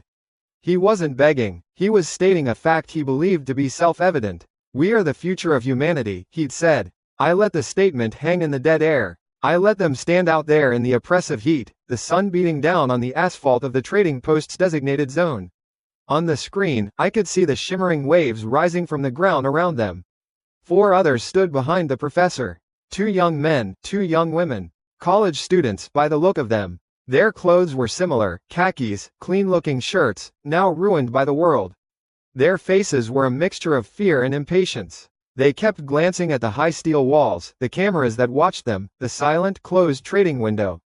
They were used to doors opening for them. I leaned back in my chair. The air conditioning in the control room was a cold, clean hum. Bianca was in the new infirmary, familiarizing herself with the layout. Leona was in her designated watch post, a silent shadow with a rifle. The 3 civilians she had rescued were in the warehouse, fed and watered, their future value yet to be determined. My world was one of order. of transactions. The professor was about to speak again. I decided I had let them bake long enough. I keyed the intercom. The sound of my voice, amplified and broadcast outside, made them all jump. I heard you, the future of humanity. My voice was flat, devoid of inflection. A simple playback of his own words. Albright straightened, relief washing over his face. He'd made contact. The first step was complete. Yes, exactly. I'm Professor Albright, Physics Department. These are my top students. We've been surviving at the university campus, but our resources are depleted. It is a matter of civil and moral duty for those with resources, such as yourself, to protect assets like us. We need sanctuary, private quarters, access to a lab if possible, and a steady supply of food and clean water to continue our research. One of the young men, taller than the others with a sneer that seemed permanently etched on his face, stepped forward. And Wi-Fi. Do you have Wi-Fi? We need to see if any of the academic servers are still online. And a hot shower. I'd kill for a hot shower. I looked at the screen. Kill for a hot shower. He hadn't killed for anything. His hands were soft. He had no weapon. The four of them had nothing but the clothes on their backs and a profound, unshakable belief in their own importance. I was silent for another 10 seconds. I watched the tall student, Todd, glance at one of the girls and roll his eyes, a shared moment of exasperation. As if I were some slow, uncooperative servant. My resources, I said finally, my voice as cold as the air in the room, are mine. They were not given to me by any civil or moral duty. They were secured. I paused. Your value here is not determined by what you were. It is determined by what you can do. Right now, today. Albright's face tightened. I don't think you understand. Our minds, our knowledge, are the most valuable resource there is. We can help rebuild. Rebuild what? I asked. The question was genuine, but I knew he had no answer. The power grid is gone. The supply chains are gone. The government is gone. The world you knew is gone. Your knowledge of quantum physics is useless when a fence needs mending or the dead are at the gate. Here, a man who can swing a hammer is more valuable than a man who can quote Plato. This is barbarism, one of the young women, Chloe, cried out. Her voice was shrill. This is survival, I corrected. But I am not unreasonable. You want sanctuary. You can earn it. I leaned forward, my fingers steepled. I was speaking to a camera, but I knew they felt my eyes on them. The perimeter fence is littered with the bodies of the dead. They attract flies and other things. They need to be cleared. The sanitation systems require regular maintenance. That means hauling waste. The trade depot needs to be cleaned and restocked after every transaction. These are the jobs available. Your payment will be 3 standard meals per day and a communal sleeping space in Warehouse B. You will be safe from the dead and the elements. You will work, you will eat, you will sleep. Those are the terms. Accept them, or leave. The silence that followed was heavy, broken only by the buzz of insects in the afternoon heat. Their faces were a spectacle of disbelief. Todd, the tall student, was the first to break. His face contorted, turning a blotchy red. You want us to haul garbage? Us? Do you have any idea who we are? We're the best and the brightest. You're some backwards, knuckle-dragging savage who got lucky with a stockpile of canned beans, and you want to order us around like slaves. He stabbed a finger toward the camera. You're nothing. You need us. I watched his tantrum run its course. It was pathetic. I keyed the internal comm, my voice never changing its tone. Leona, the loud one, a warning. Understood. Her voice came back instantly. Outside, nothing seemed to happen for a second. Then, from a firing slit high on the wall that they hadn't even noticed, came a single, sharp crack. It wasn't loud, but it was definitive. A puff of dust and asphalt chips erupted from the ground less than 6 inches from Todd's expensive running shoe. He yelped and scrambled backward, tripping over his own feet and landing hard on his backside. The other 4 screamed, huddling together like frightened sheep. Their arrogance evaporated in the concussion of a single bullet. They stared at the small crater in the ground, then up at the unfeeling walls. The heat, the sun, the smell of decay, it all crashed down on them at once. This wasn't a negotiation, it was a sentence. I let them stew in the fear. I watched Todd's chest heave. The mask of superiority was gone, replaced by the pale, wide-eyed terror of a child who had just learned the stove is hot. I do not need you, I said into the intercom, my voice cutting through their panic gasps. Now you understand the dynamic. The offer stands. Work, or walk away. You have 5 minutes to decide before I consider this conversation over and you're loitering a security threat. I cut the feed. I stood up and walked away from the console. The decision was already made. They had nowhere else to go. Their faces told me everything. I walked down the sterile new corridor leading to the pharmacy wing. The automatic doors hissed open, revealing the brightly lit, climate-controlled space. Bianca was there, carefully organizing boxes of antibiotics onto a shelf. She looked up and gave me a small, respectful smile. Her existence here was earned. She was an asset. Everything in order? I asked. Yes, Mason, she said, her voice soft. It's incredible. There's enough here to treat an army. She looked at me, her eyes filled with a sincere gratitude that was more valuable than any currency. The woman from the other group, the one with the infected leg, the fever's broken. The amoxicillin worked almost instantly. My ability helped speed it up. Good, I said. That's your value. I moved past her to the section with nutritional supplements. I grabbed a bag of high-grade whey protein, a container of creatine, and a jar of multivitamins. I then went to the fresh food section, the refrigerated air a welcome caress. The shelves were endlessly stocked with vacuum-sealed cuts of beef, chicken, fresh vegetables, and fruit. I took a bag of frozen strawberries and a carton of milk. Back in the main area, in the small kitchen I had set up behind the control room, I dumped the ingredients into a blender. The roar of the machine was the only sound. I poured the thick, nutrient-rich smoothie into 3 tall glasses. I handed one to Leona when she came in to report, and another to Bianca. I took the third for myself. We stood there for a moment, drinking in silence. It was a simple act, but it was the pinnacle of this new world. Enjoyment built not on empty words or past prestige, but on absolute, undeniable power and the resources to back it up. From the control room monitor, I saw the university group being issued their new uniforms, heavy-duty work overalls, and their tools. Shovels, thick rubber gloves, and large plastic buckets. Their first task, supervised by Leona from the wall, was to clear the sun-bloated corpses from the outer fence. I watched Professor Albright, the man who believed he was the future of humanity, retch as he and his students had to hook a decaying body and drag it toward a disposal pit. Their movements were clumsy, inefficient. But they were learning. The price of survival was sweat and the stench of death. Later, I overheard a conversation from the rescued civilians in Warehouse B. They were talking in hushed, excited tones. A rumor from another group of scavengers they'd met before Leona found them. About people who got sick from a bite but didn't turn. People who woke up different. Stronger. Faster. Able to do things. The word, awakened, was spoken like a prayer or a curse. So, I wasn't the only one. The world was changing. The game was evolving. As evening fell, the university group finished their work, covered in filth and utterly exhausted. They ate their standard issue meal, a nutrient paste and a bottle of water, in sullen silence, not looking at each other. The fire of their indignation had been reduced to smoldering embers of resentment. I was watching the camera feeds, my attention on the perimeter, when I zoomed in on the work area near camera C4. Todd, the arrogant student, was supposed to be stacking the empty buckets. He thought everyone was inside, sated and tired. He was wrong. He glanced around, his movements furtive. He thought he was being clever.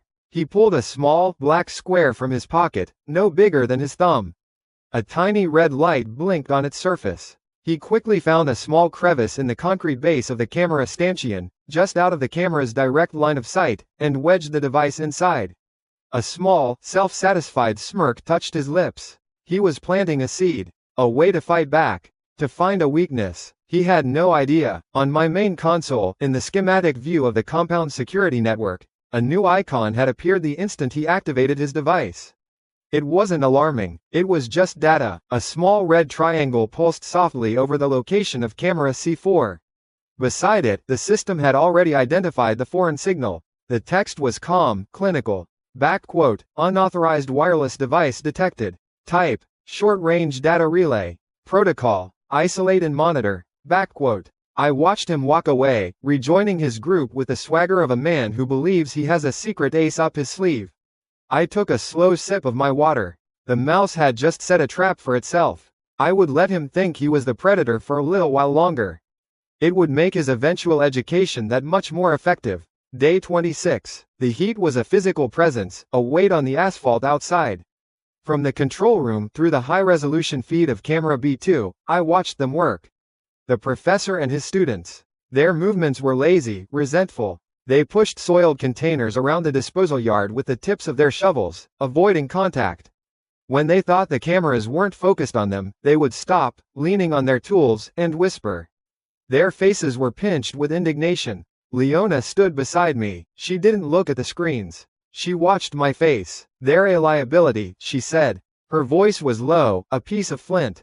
"They mock the rules. They do half the work required. We should be rid of them." I didn't answer. I just raised a hand, a small, dismissive gesture. "Wait." She fell silent, her jaw tight, but she obeyed. Her loyalty was a tangible asset. Their weakness was a potential one. The sun climbed higher. Inside my sanctuary, the air was a constant, clean 68 degrees. I watched them sweat. I watched Professor Albright wipe his brow with a filthy sleeve, his face a mask of misery. I watched Todd, the one who thought a hot shower was something worth killing for, kick at a loose stone, his body language screaming defiance. And I watched the other one, the IT student, Kevin. He was smarter than Todd. He was quiet. He watched the camera stanchions. He counted them. I saw his lips move, a silent calculation. He was the one the system had flagged. The mouse. Later, after their dismal work shift was complete and they had been issued their nutrient paste and water, they huddled in their designated corner of Warehouse B. The warehouse was cavernous, drafty, lit by harsh industrial sodium lamps that hummed and cast everything in a sick, orange light. Privacy was not part of the payment for their labor. I had the audio feed for their section isolated and sharpened. "Can't live like this, Professor," one of the girls, Chloe, whimpered. "He treats us like animals." "Patience, Chloe." Albright's voice was a low murmur, but the parabolic mic on the wall picked it up clearly. "Kevin has a plan. We are not animals. We are thinkers. Our minds are the one thing he cannot lock up." I toggled the camera view, zooming in. Kevin had a laptop out. A pre-apocalypse model, its battery life no doubt a constant source of anxiety for him. He had it connected by a thin wire to a small, home-brewed power bank. The others formed a loose wall of bodies around him, trying to shield his actions from the cameras they knew were watching. A futile gesture. On my console, the small red triangle at the base of camera C4 pulsed rhythmically. It had been pulsing for nearly 36 hours. Waiting. Unauthorized wireless device detected. Device status, dormant. Awaiting handshake. Kevin's fingers flew across the keyboard. Code scrolled up his screen. He was good. Not great, but good enough to be arrogant. "The device I planted is a simple relay," he whispered, his eyes glued to the screen. The glow cast his face in shades of blue and black. "It's broadcasting a low-level query, looking for a network fingerprint. His system is completely isolated, a closed loop. But nothing is perfect. The cameras have to send their data somewhere. If I can piggyback on that signal, just for a nanosecond, I can inject my code. I can get a look at his network topology." Albright placed a hand on his shoulder. "Can you find the source of his supplies, son? That's the key. If we can understand that, we can bargain. We can regain our position." "I'll do better than that, Professor," Kevin said, a thin smile touching his lips. "I'll find the master control. I'll open the doors." I leaned back in my chair. The leather was cool against my back. "Open the doors." He spoke of my fortress as if it were a stubborn filing cabinet. I took a sip of cold water. On one of my auxiliary screens, Bianca was in the infirmary, running a diagnostic on the cryogenic storage unit for blood plasma. She was an asset. On another, Leona was field stripping her rifle in the armory. She was an asset. These people in the warehouse? They were a lesson waiting to be taught. Kevin's typing stopped. He took a deep breath. "Okay, I'm in position. The relay is active. I'm sending the packet now." On my main screen, the system text updated instantly. "Intrusion attempt detected. Source, Warehouse B, Sector 4, packet analysis, brute force injection worm. Amateur, initiating protocol. Mousetrap, awaiting command. A, isolate and purge. B, engage and neutralize, I tapped a single key on my console. B, in Warehouse B, Kevin's face was a study in concentration. He watched a progress bar creep across his screen. Injecting payload, 25%, 50%, 75%. The others held their breath, their eyes wide. This was it, their moment of rebellion, their intellectual coup. At 99%, the bar froze. Kevin frowned. He tapped a key. Nothing. What is it? Todd asked, his voice tight. It's hanging, Kevin muttered. It shouldn't be. The handshake was successful. Then it happened. His laptop screen flickered once, then went black. A moment later, it lit up again. But his code was gone. A new image filled the screen. It was my face. A live feed from the control room camera. I wasn't smiling. I wasn't frowning. I simply stared out from his screen, my expression flat. At the exact same instant, every monitor in the complex that he was trying to hack, dozens of them, lining the hallways and depots, all switched to the same image. The big monitor in their warehouse bay, which had been showing a static view of the outer wall, now showed my face, 10 feet high. A collective gasp went through the small group. They stumbled back from the laptop as if it were a snake. Then my voice came, not just from the laptop speakers, but from the main warehouse address system overhead. It echoed in the vast space, surrounding them, pressing in on them. It was my voice, calm and clear. Is that it? Kevin stared at my face on his screen, his own face pale. He was frozen. Is that the best your mind can do? My voice boomed. You think you can use a toy to open my doors? I pressed another key on my console. Engaging non-lethal countermeasure. Target, Kevin. Voltage, 2000 V. Duration, 0.5 seconds. A sharp, violent crack split the air. A brilliant blue-white arc of electricity jumped from the metal casing of the laptop directly to Kevin's hands. His back bowed instantly, unnaturally. A high-pitched, strangled sound was ripped from his lungs. His whole body convulsed, a marionette with its strings cut and tangled. He was thrown backward, away from the machine, and landed in a heap on the concrete floor. The stench of ozone and burnt plastic filled the air. He didn't move, except for a faint, ugly twitching in his right leg. The others screamed. Chloe shrieked, a raw, panicked sound. Todd and Albright scrambled away, tripping over themselves. The sudden silence that followed was broken by a new sound. The deep, heavy hum-chunked of the warehouse bay's main roll-up door sliding open. Light from the corridor sliced into the orange gloom. Two figures were silhouetted against it. Me and Leona at my side. My boots made a slow, deliberate sound on the gritty concrete as we walked toward them.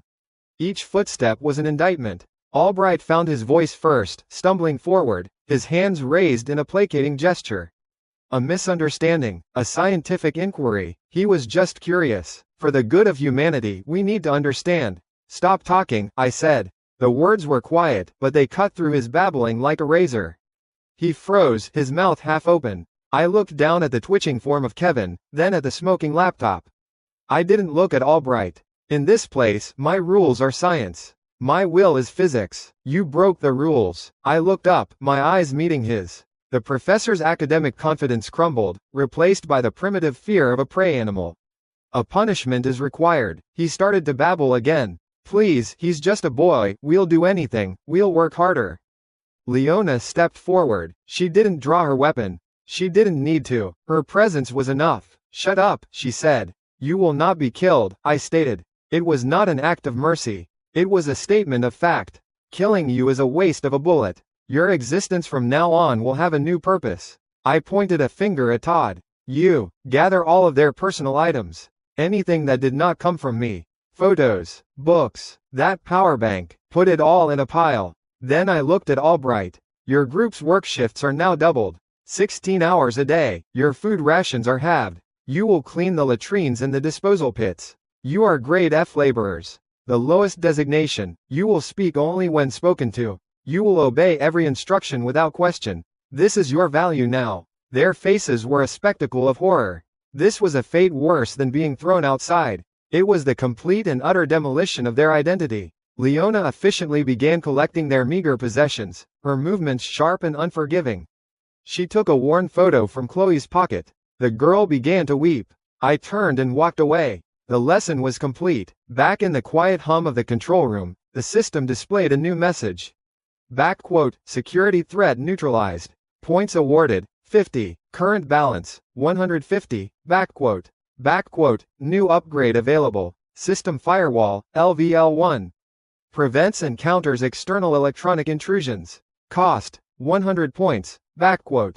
I authorized the purchase without a second thought. On the main schematic, a faint, shimmering blue grid overlaid the entire compound. Secure. I switched one of the monitors to scan long-range radio frequencies.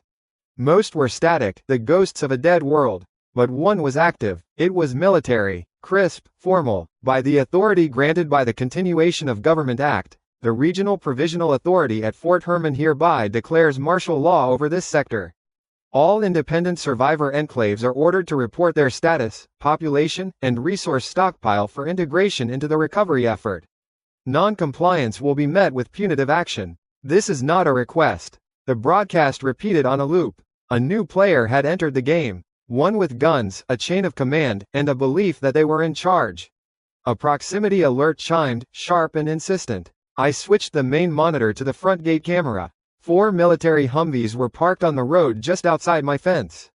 They were clean, well maintained. Soldiers in combat gear were dismounting, forming a disciplined perimeter. An officer, his uniform clean and pressed, his face set in a mask of stern arrogance, stepped out of the lead vehicle. He held a megaphone in one hand and a white, official-looking document in the other. He raised the megaphone to his lips. His voice, amplified and distorted, blasted across the silent, sun-baked asphalt. By order of the Provisional Government, the asset known as the First Family Supermart is hereby requisitioned for national security purposes. The proprietor will present themselves immediately and surrender all property and control. Day 30. The rain came. It wasn't a cleansing rain. It was yellow, the color of sickness, and left a greasy film on the lenses of the external cameras. I had Leona send out a drone to collect a sample. The preliminary analysis from Bianca's small lab setup was simple. A low-grade acidic compound, corrosive over time. A new gift from a dying planet. Through the main monitor, I watched the world outside dissolve. The asphalt of the parking lot steamed where the drops hit. The husks of abandoned cars began to show faint streaks of rust where the paint had already chipped. The dead had a worse time of it. The rain sizzled on their decaying flesh, accelerating the rot, melting skin from bone in syrupy trails. Some of them collapsed into twitching puddles of putrescence. Others, however, seemed to react differently. Their skin, already tough and leathery from the sun, hardened under the chemical shower, taking on a slick, varnished look. Evolving, adapting. Inside, the air recyclers hummed. The temperature was a constant, controlled climate. From a monitor in the corner, I could see Albright and his group. They were on latrine duty. They wore the cheap plastic ponchos I'd issued, but the acidic mist still found its way to their skin. I saw Chloe flinch as a drop landed on her neck, a red welt forming almost instantly. They worked without speaking. The lesson had been learned. Leona stood near the tactical map, tracing potential patrol routes with her finger. Bianca was in the infirmary, cataloging a new batch of system-generated antibiotics. The base was a machine, and its parts were functioning. That's when the new sound cut through the steady drumming of the rain. It wasn't the groan of the dead or the whistle of the wind. It was the disciplined, powerful rumble of internal combustion engines. I switched the main view to the front gate camera. The feed was blurry with yellow droplets, but the image was unmistakable. 4 Humvees, clean, maintained. They stopped just outside the perimeter fence, their tires sinking slightly into the soft, wet asphalt. Soldiers dismounted. They moved with a purpose the dead had never possessed. They formed a perimeter, rifles held at a low ready, their movements economical and sharp. A man stepped out of the lead vehicle. His uniform was cleaner than the others. An officer. He held a megaphone. It was black plastic, ugly, an instrument of forced proclamation. He raised it. His voice, tinny and amplified, tore across the lot, powerful enough to make the camera's microphone clip. By order of the Provisional Government, the asset known as the First Family Supermart is hereby requisitioned for national security purposes. The proprietor will present themselves immediately and surrender all property and control. The words echoed, mixing with the hissing of the rain. Provisional Government, a name made up by men with guns to give their theft legitimacy. Leona looked at me, her hand resting on the grip of the pistol holstered at her hip. She didn't speak, she waited. I leaned forward and keyed the microphone for the external address system. My voice, calm and unamplified by anything but the system's power, boomed from speakers mounted on the building's facade. It was a voice from the fortress itself. Provisional government? I said. Never heard of it. There was a pause from the officer's end. He probably expected fear, or at least negotiation. This is my property, my voice continued, flat and even. My rules. You have 60 seconds to leave my territory. After that, you will be removed. The officer, who I could now see had captain's bars on his collar, lowered the megaphone. He laughed, a short, sharp bark of disbelief. He turned to the man next to him, a sergeant with a thick neck, and said something I couldn't hear. The sergeant nodded. The officer raised the megaphone again. You have made a grave mistake, squatter. You are interfering with military operations. I am Captain Davis, and I am giving you one last chance to open this gate or we will open it for you. We will not ask a third time. He motioned with his hand. 2 soldiers jogged forward, carrying a portable breaching ram. They moved with the confident swagger of men who had always gotten their way. 50 seconds, my voice announced from the speakers. Davis scoffed. Move, he yelled at his men. They broke into a run toward the gate. I watched them on the monitor. Their boots splashed in the acidic puddles. They were 20 feet from the gate. 10 feet. My finger rested on a key on the console. It wasn't a weapon, it was a switch, for the parking lot's tertiary security grid, the one that wasn't marked on any pre-apocalypse city plans. The first soldier's boot came down on a section of asphalt that looked identical to the rest. I pressed the key. There was no warning sound. A section of the ground plate beneath him discharged its stored energy.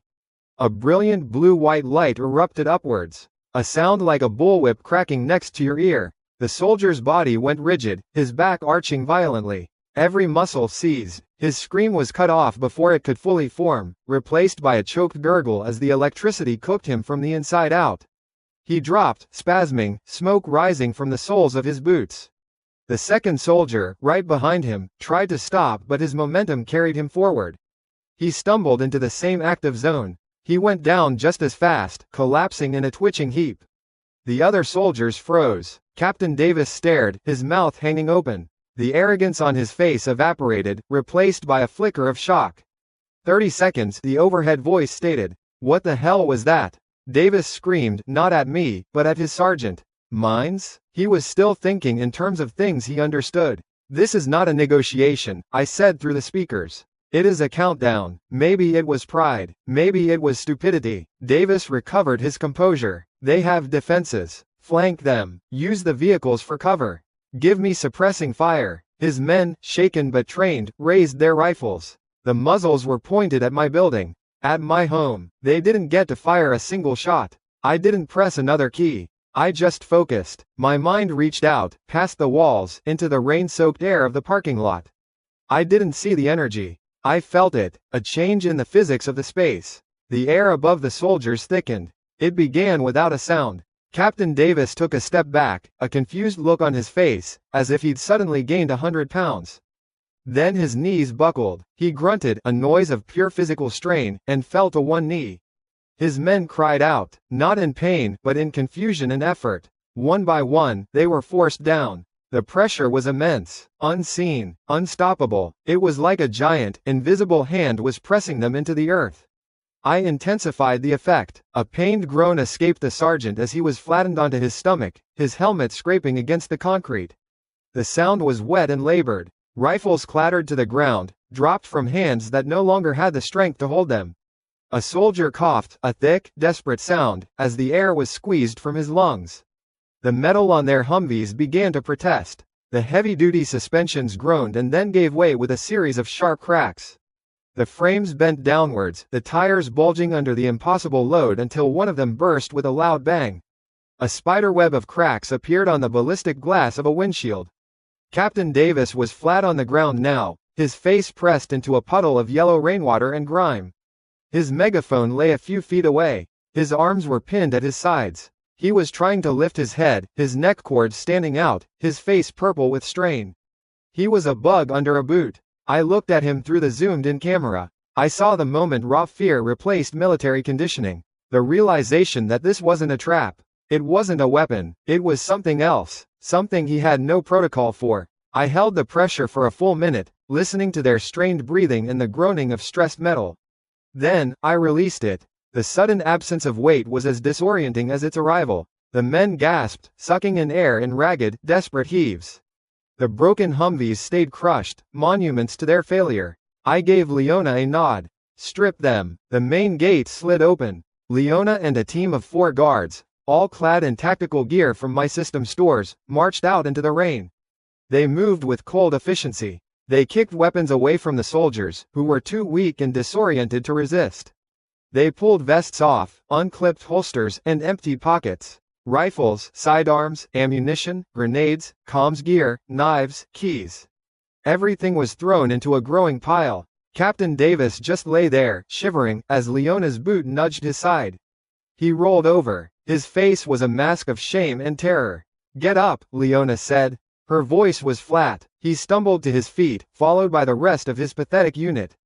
They stood there in their soaked fatigues, unarmed, defeated. "Walk," Leona commanded, gesturing with her rifle toward the way they came. "And tell whoever sent you what you found here." They didn't need to be told twice. They turned and began to trudge away, a sad, broken line of men disappearing into the yellow mist. Leona and her team efficiently gathered the pile of new equipment, and the crushed Humvees were dragged inside the perimeter by a service winch. I watched them go from the control room. The system chimed in my mind. "Armed threat neutralized. Base defense protocols proven effective. Points awarded, 500. Current balance, 650. The message was a simple confirmation. But the encounter had revealed a new truth. Traps were good. My ability was a trump card. But against a larger, more determined force, I needed better tools. I needed the means to not just defend, but to create. Upgrade to level 4, workshop and fabrication bay available. Cost, 600 points. Proceed, Y-N, I confirmed it without hesitation. In the large, empty warehouse connected to the main store, the air began to shimmer. Light bent and twisted. The concrete floor vibrated gently. Metal took shape out of nothingness. A large CNC machine materialized against one wall. A row of workbenches equipped with vices and power tools appeared beside it.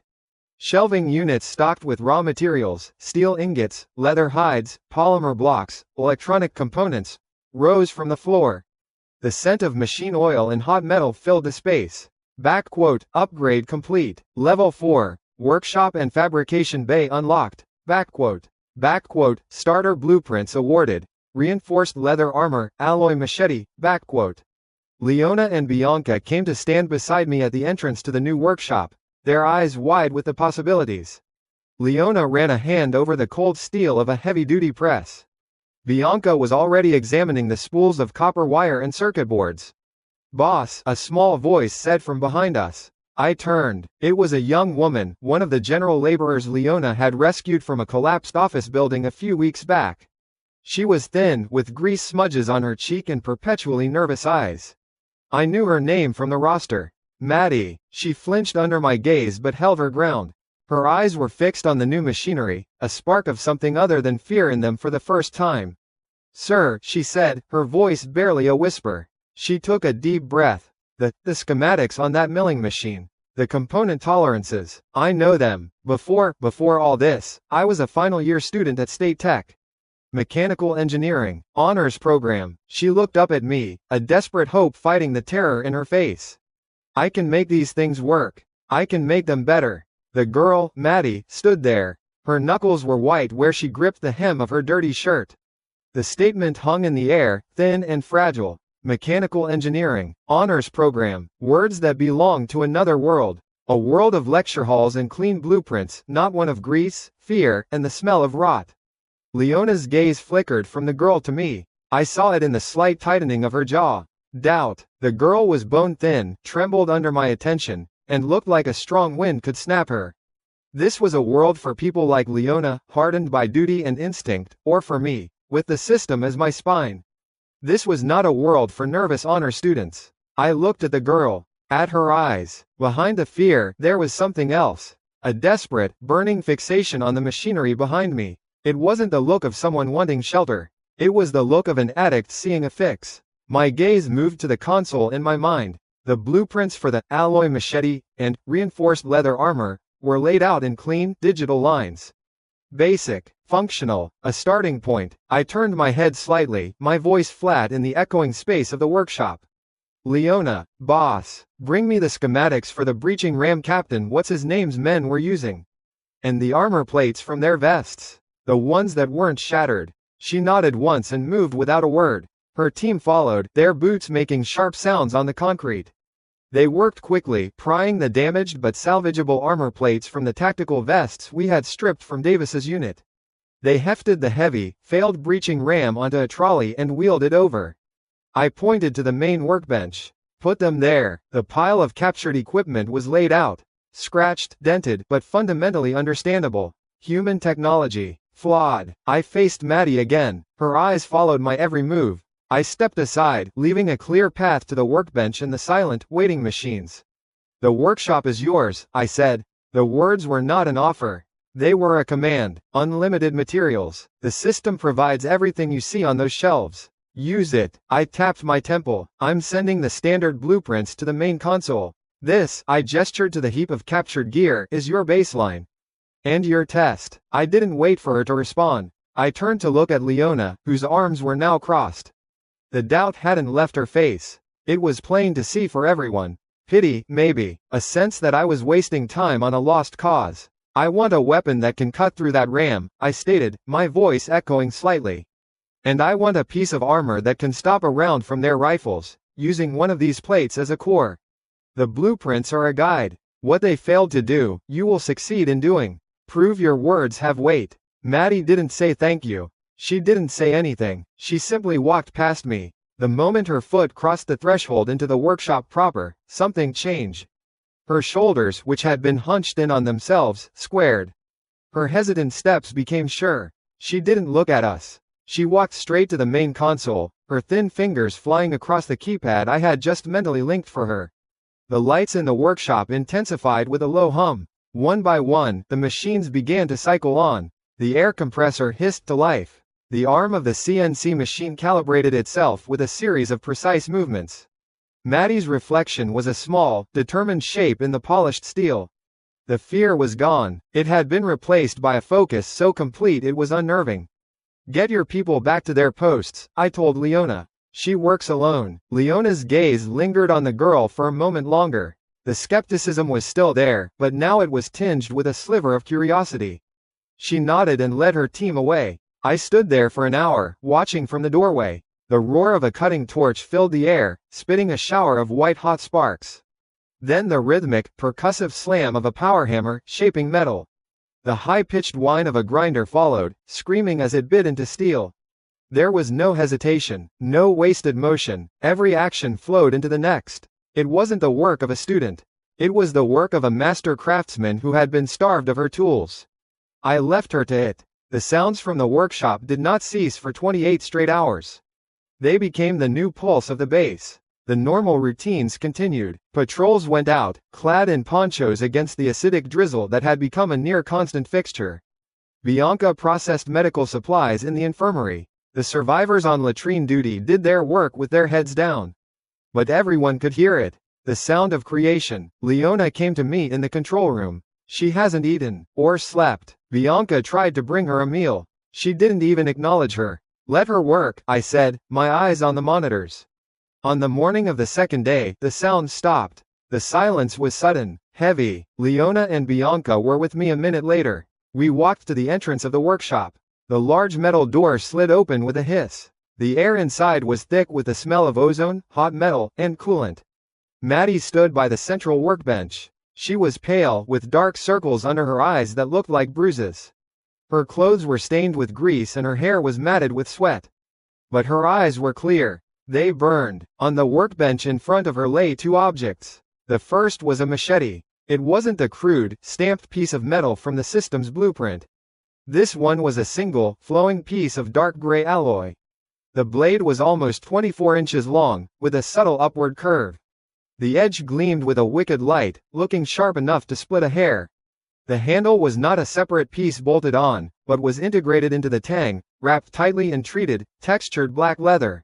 It was made for a specific hand. Leona's hand. The second object was a chest piece. Maddie had used the captured ceramic plate as a core, but had integrated it into a vest of her own design. Instead of simple leather, this was made of multiple layers of a strange, dark, semi-rigid material I hadn't seen before.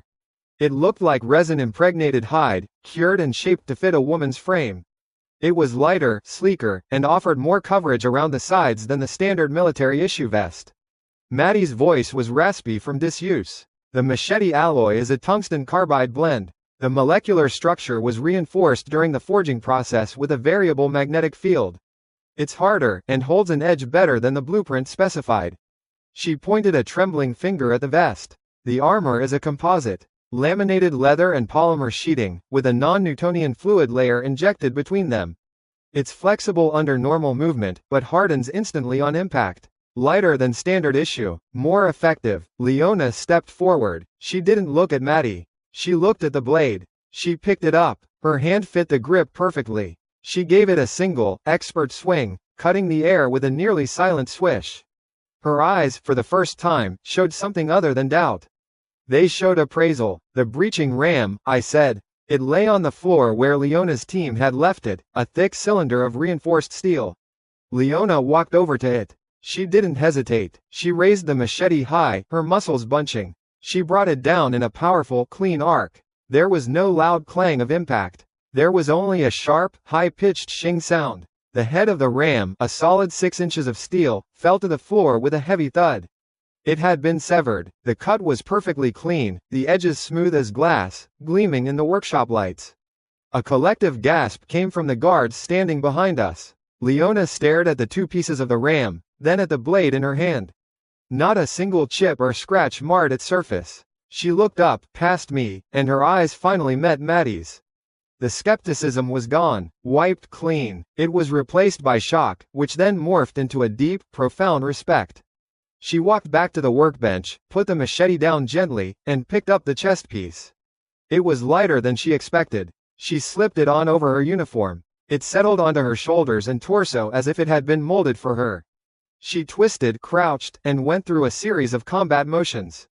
The armor moved with her, a second skin. Status update, Bianca said quietly, reading from a tablet she'd brought.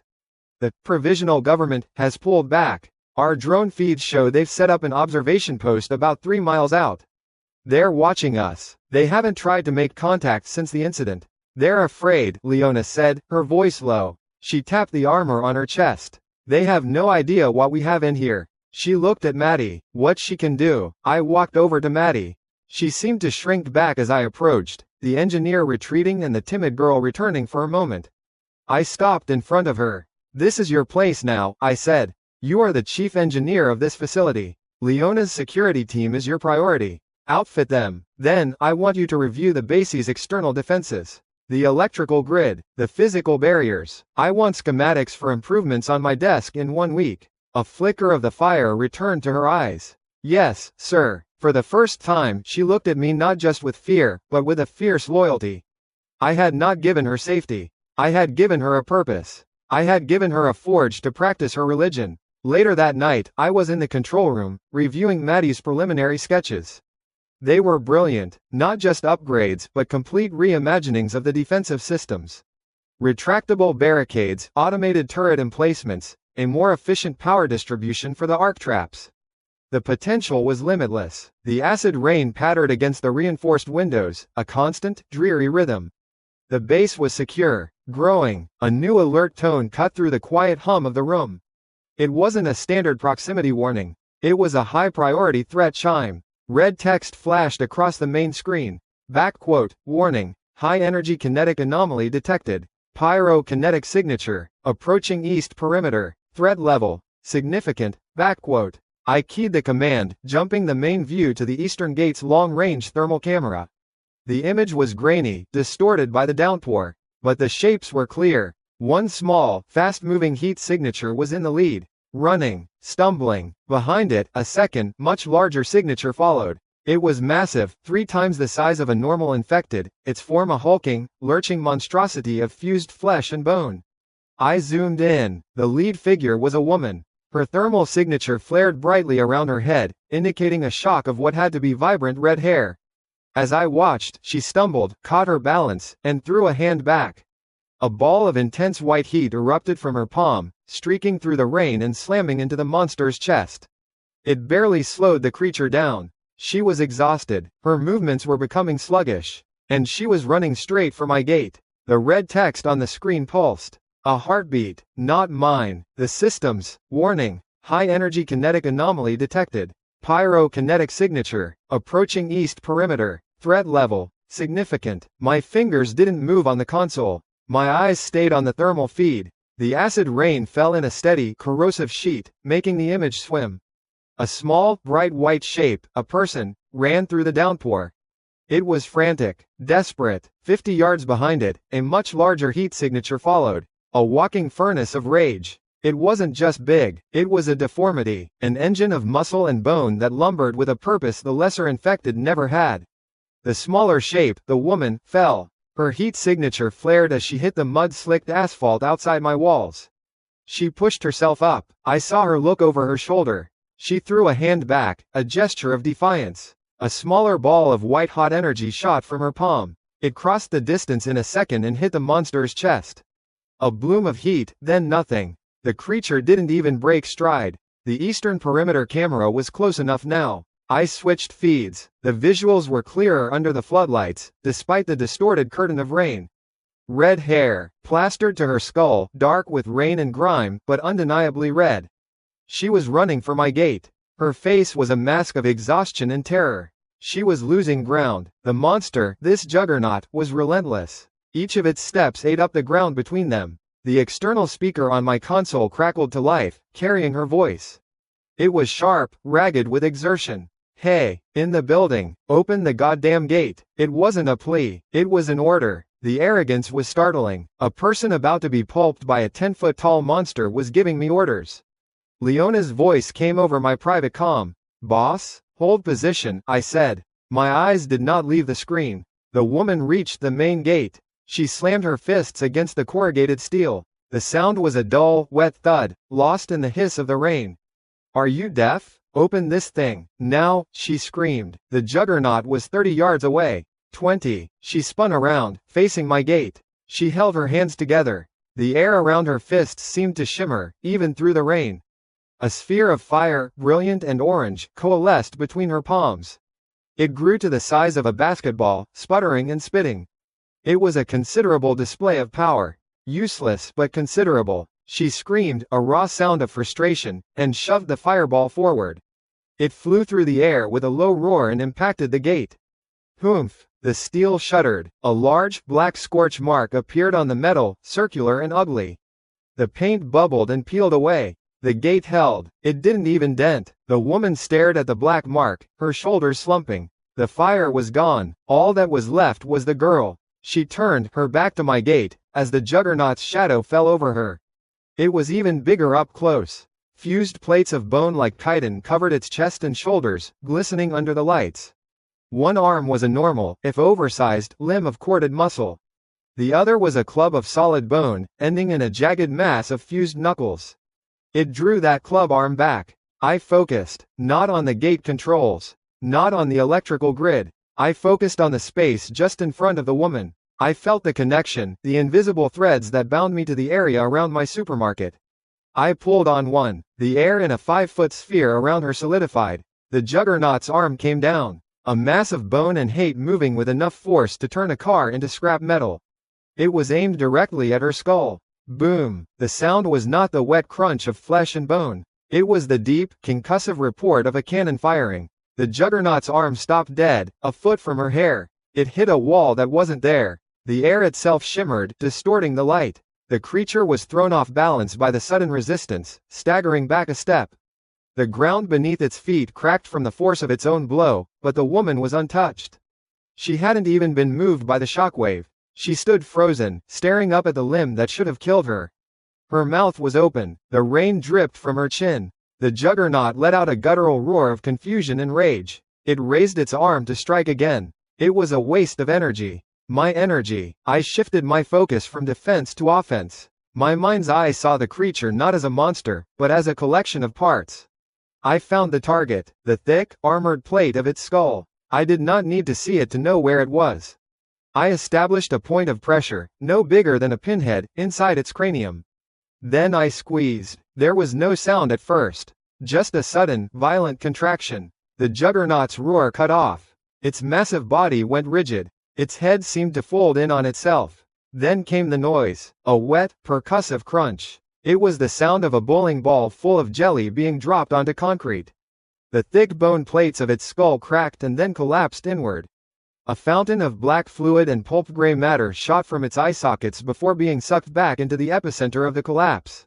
The massive body went limp. Its legs buckled. It fell forward, hitting the asphalt with a heavy, final thud that shook the camera.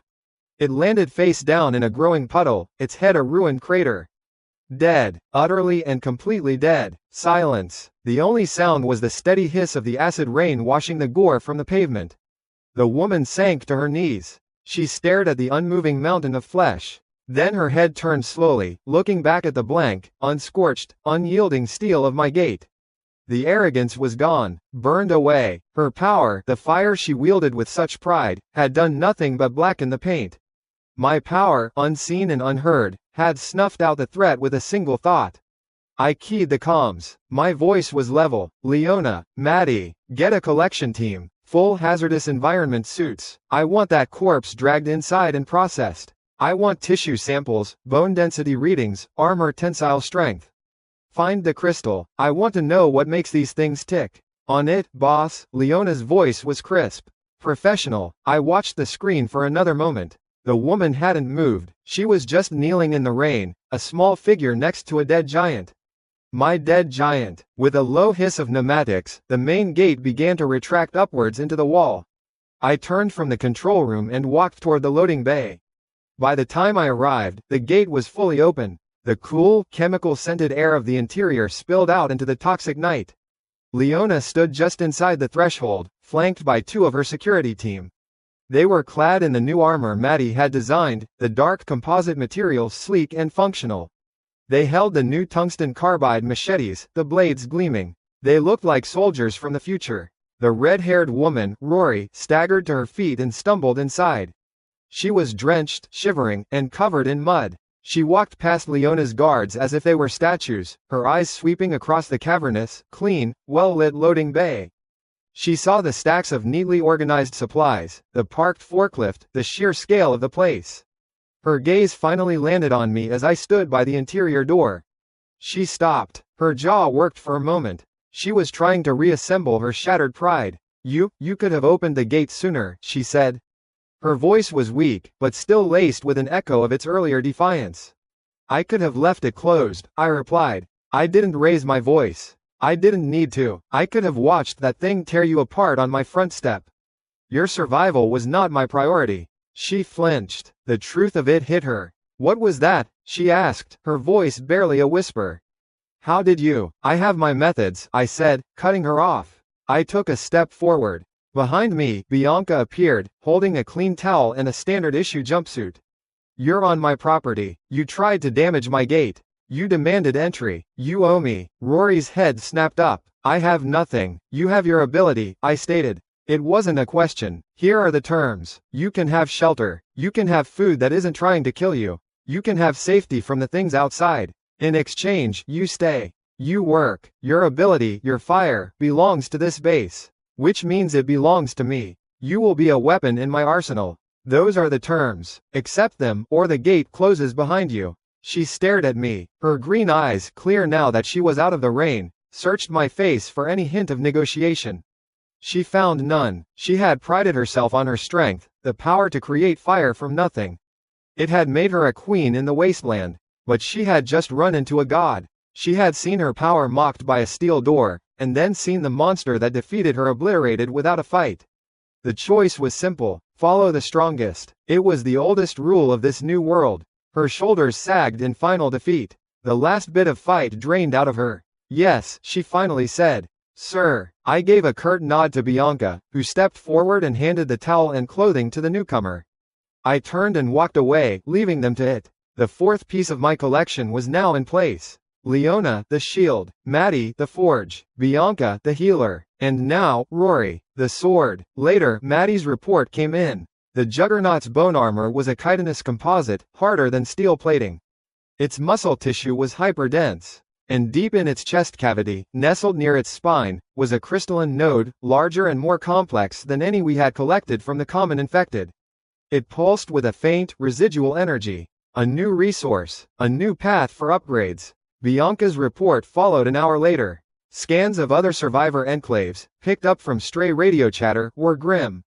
Reports of armored giants were trickling in from 3 different settlements. 2 had already gone silent. The provisional government's observer drone, still parked 3 miles out, had seen everything at my gate. I could imagine the analysts watching the footage now, watching the fireball fail, watching the Juggernaut die to an invisible force. The file on the pantry was likely getting thicker. Good. Fear was a better wall than steel. My sanctuary was growing stronger, day by day. A soft chime drew my attention back to the main console. It wasn't an alert, it was a notification from the trade post I had set up near the perimeter fence. A new arrival. I switched the camera feed. A small group of survivors huddled under the protective awning of the trade booth, a reinforced kiosk where my people conducted exchanges from behind bulletproof glass. Most of them had the usual look, gaunt, fearful, desperate. But one stood apart, a woman in her late 20s, her clothes ragged but clean. She wasn't begging or looking at the food behind the glass with naked hunger. She was holding a small, weathered datapad, and she was speaking to the guard on duty with a calm, measured confidence. I patched the audio through. "I understand your protocols," she was saying, her voice clear and professional. "I am not here to ask for a handout. I am here to make a business proposal. My name is Anya. Before the fall, I was the general manager for a 5-star hotel chain. I specialize in logistics, human resources, and operational efficiency." She held the datapad up to the camera built into the kiosk. "This is a preliminary plan for restructuring your settlement's labor allocation, supply chain management, and residential zoning to maximize productivity and morale. I can make this place run better. I am trading my mind for a position within your command structure." On my screen, the document she was displaying came into focus. It was a multi-page plan, complete with flowcharts and resource projections. It was brilliant. I looked at the woman on the screen. Anya. She wasn't offering muscle or a flashy power. She was offering order. In a world of chaos, that was the rarest commodity of all. My lips curved into a slight smile. My fortress had its defenders, its engineer, and its doctor. It was time it had a proper steward.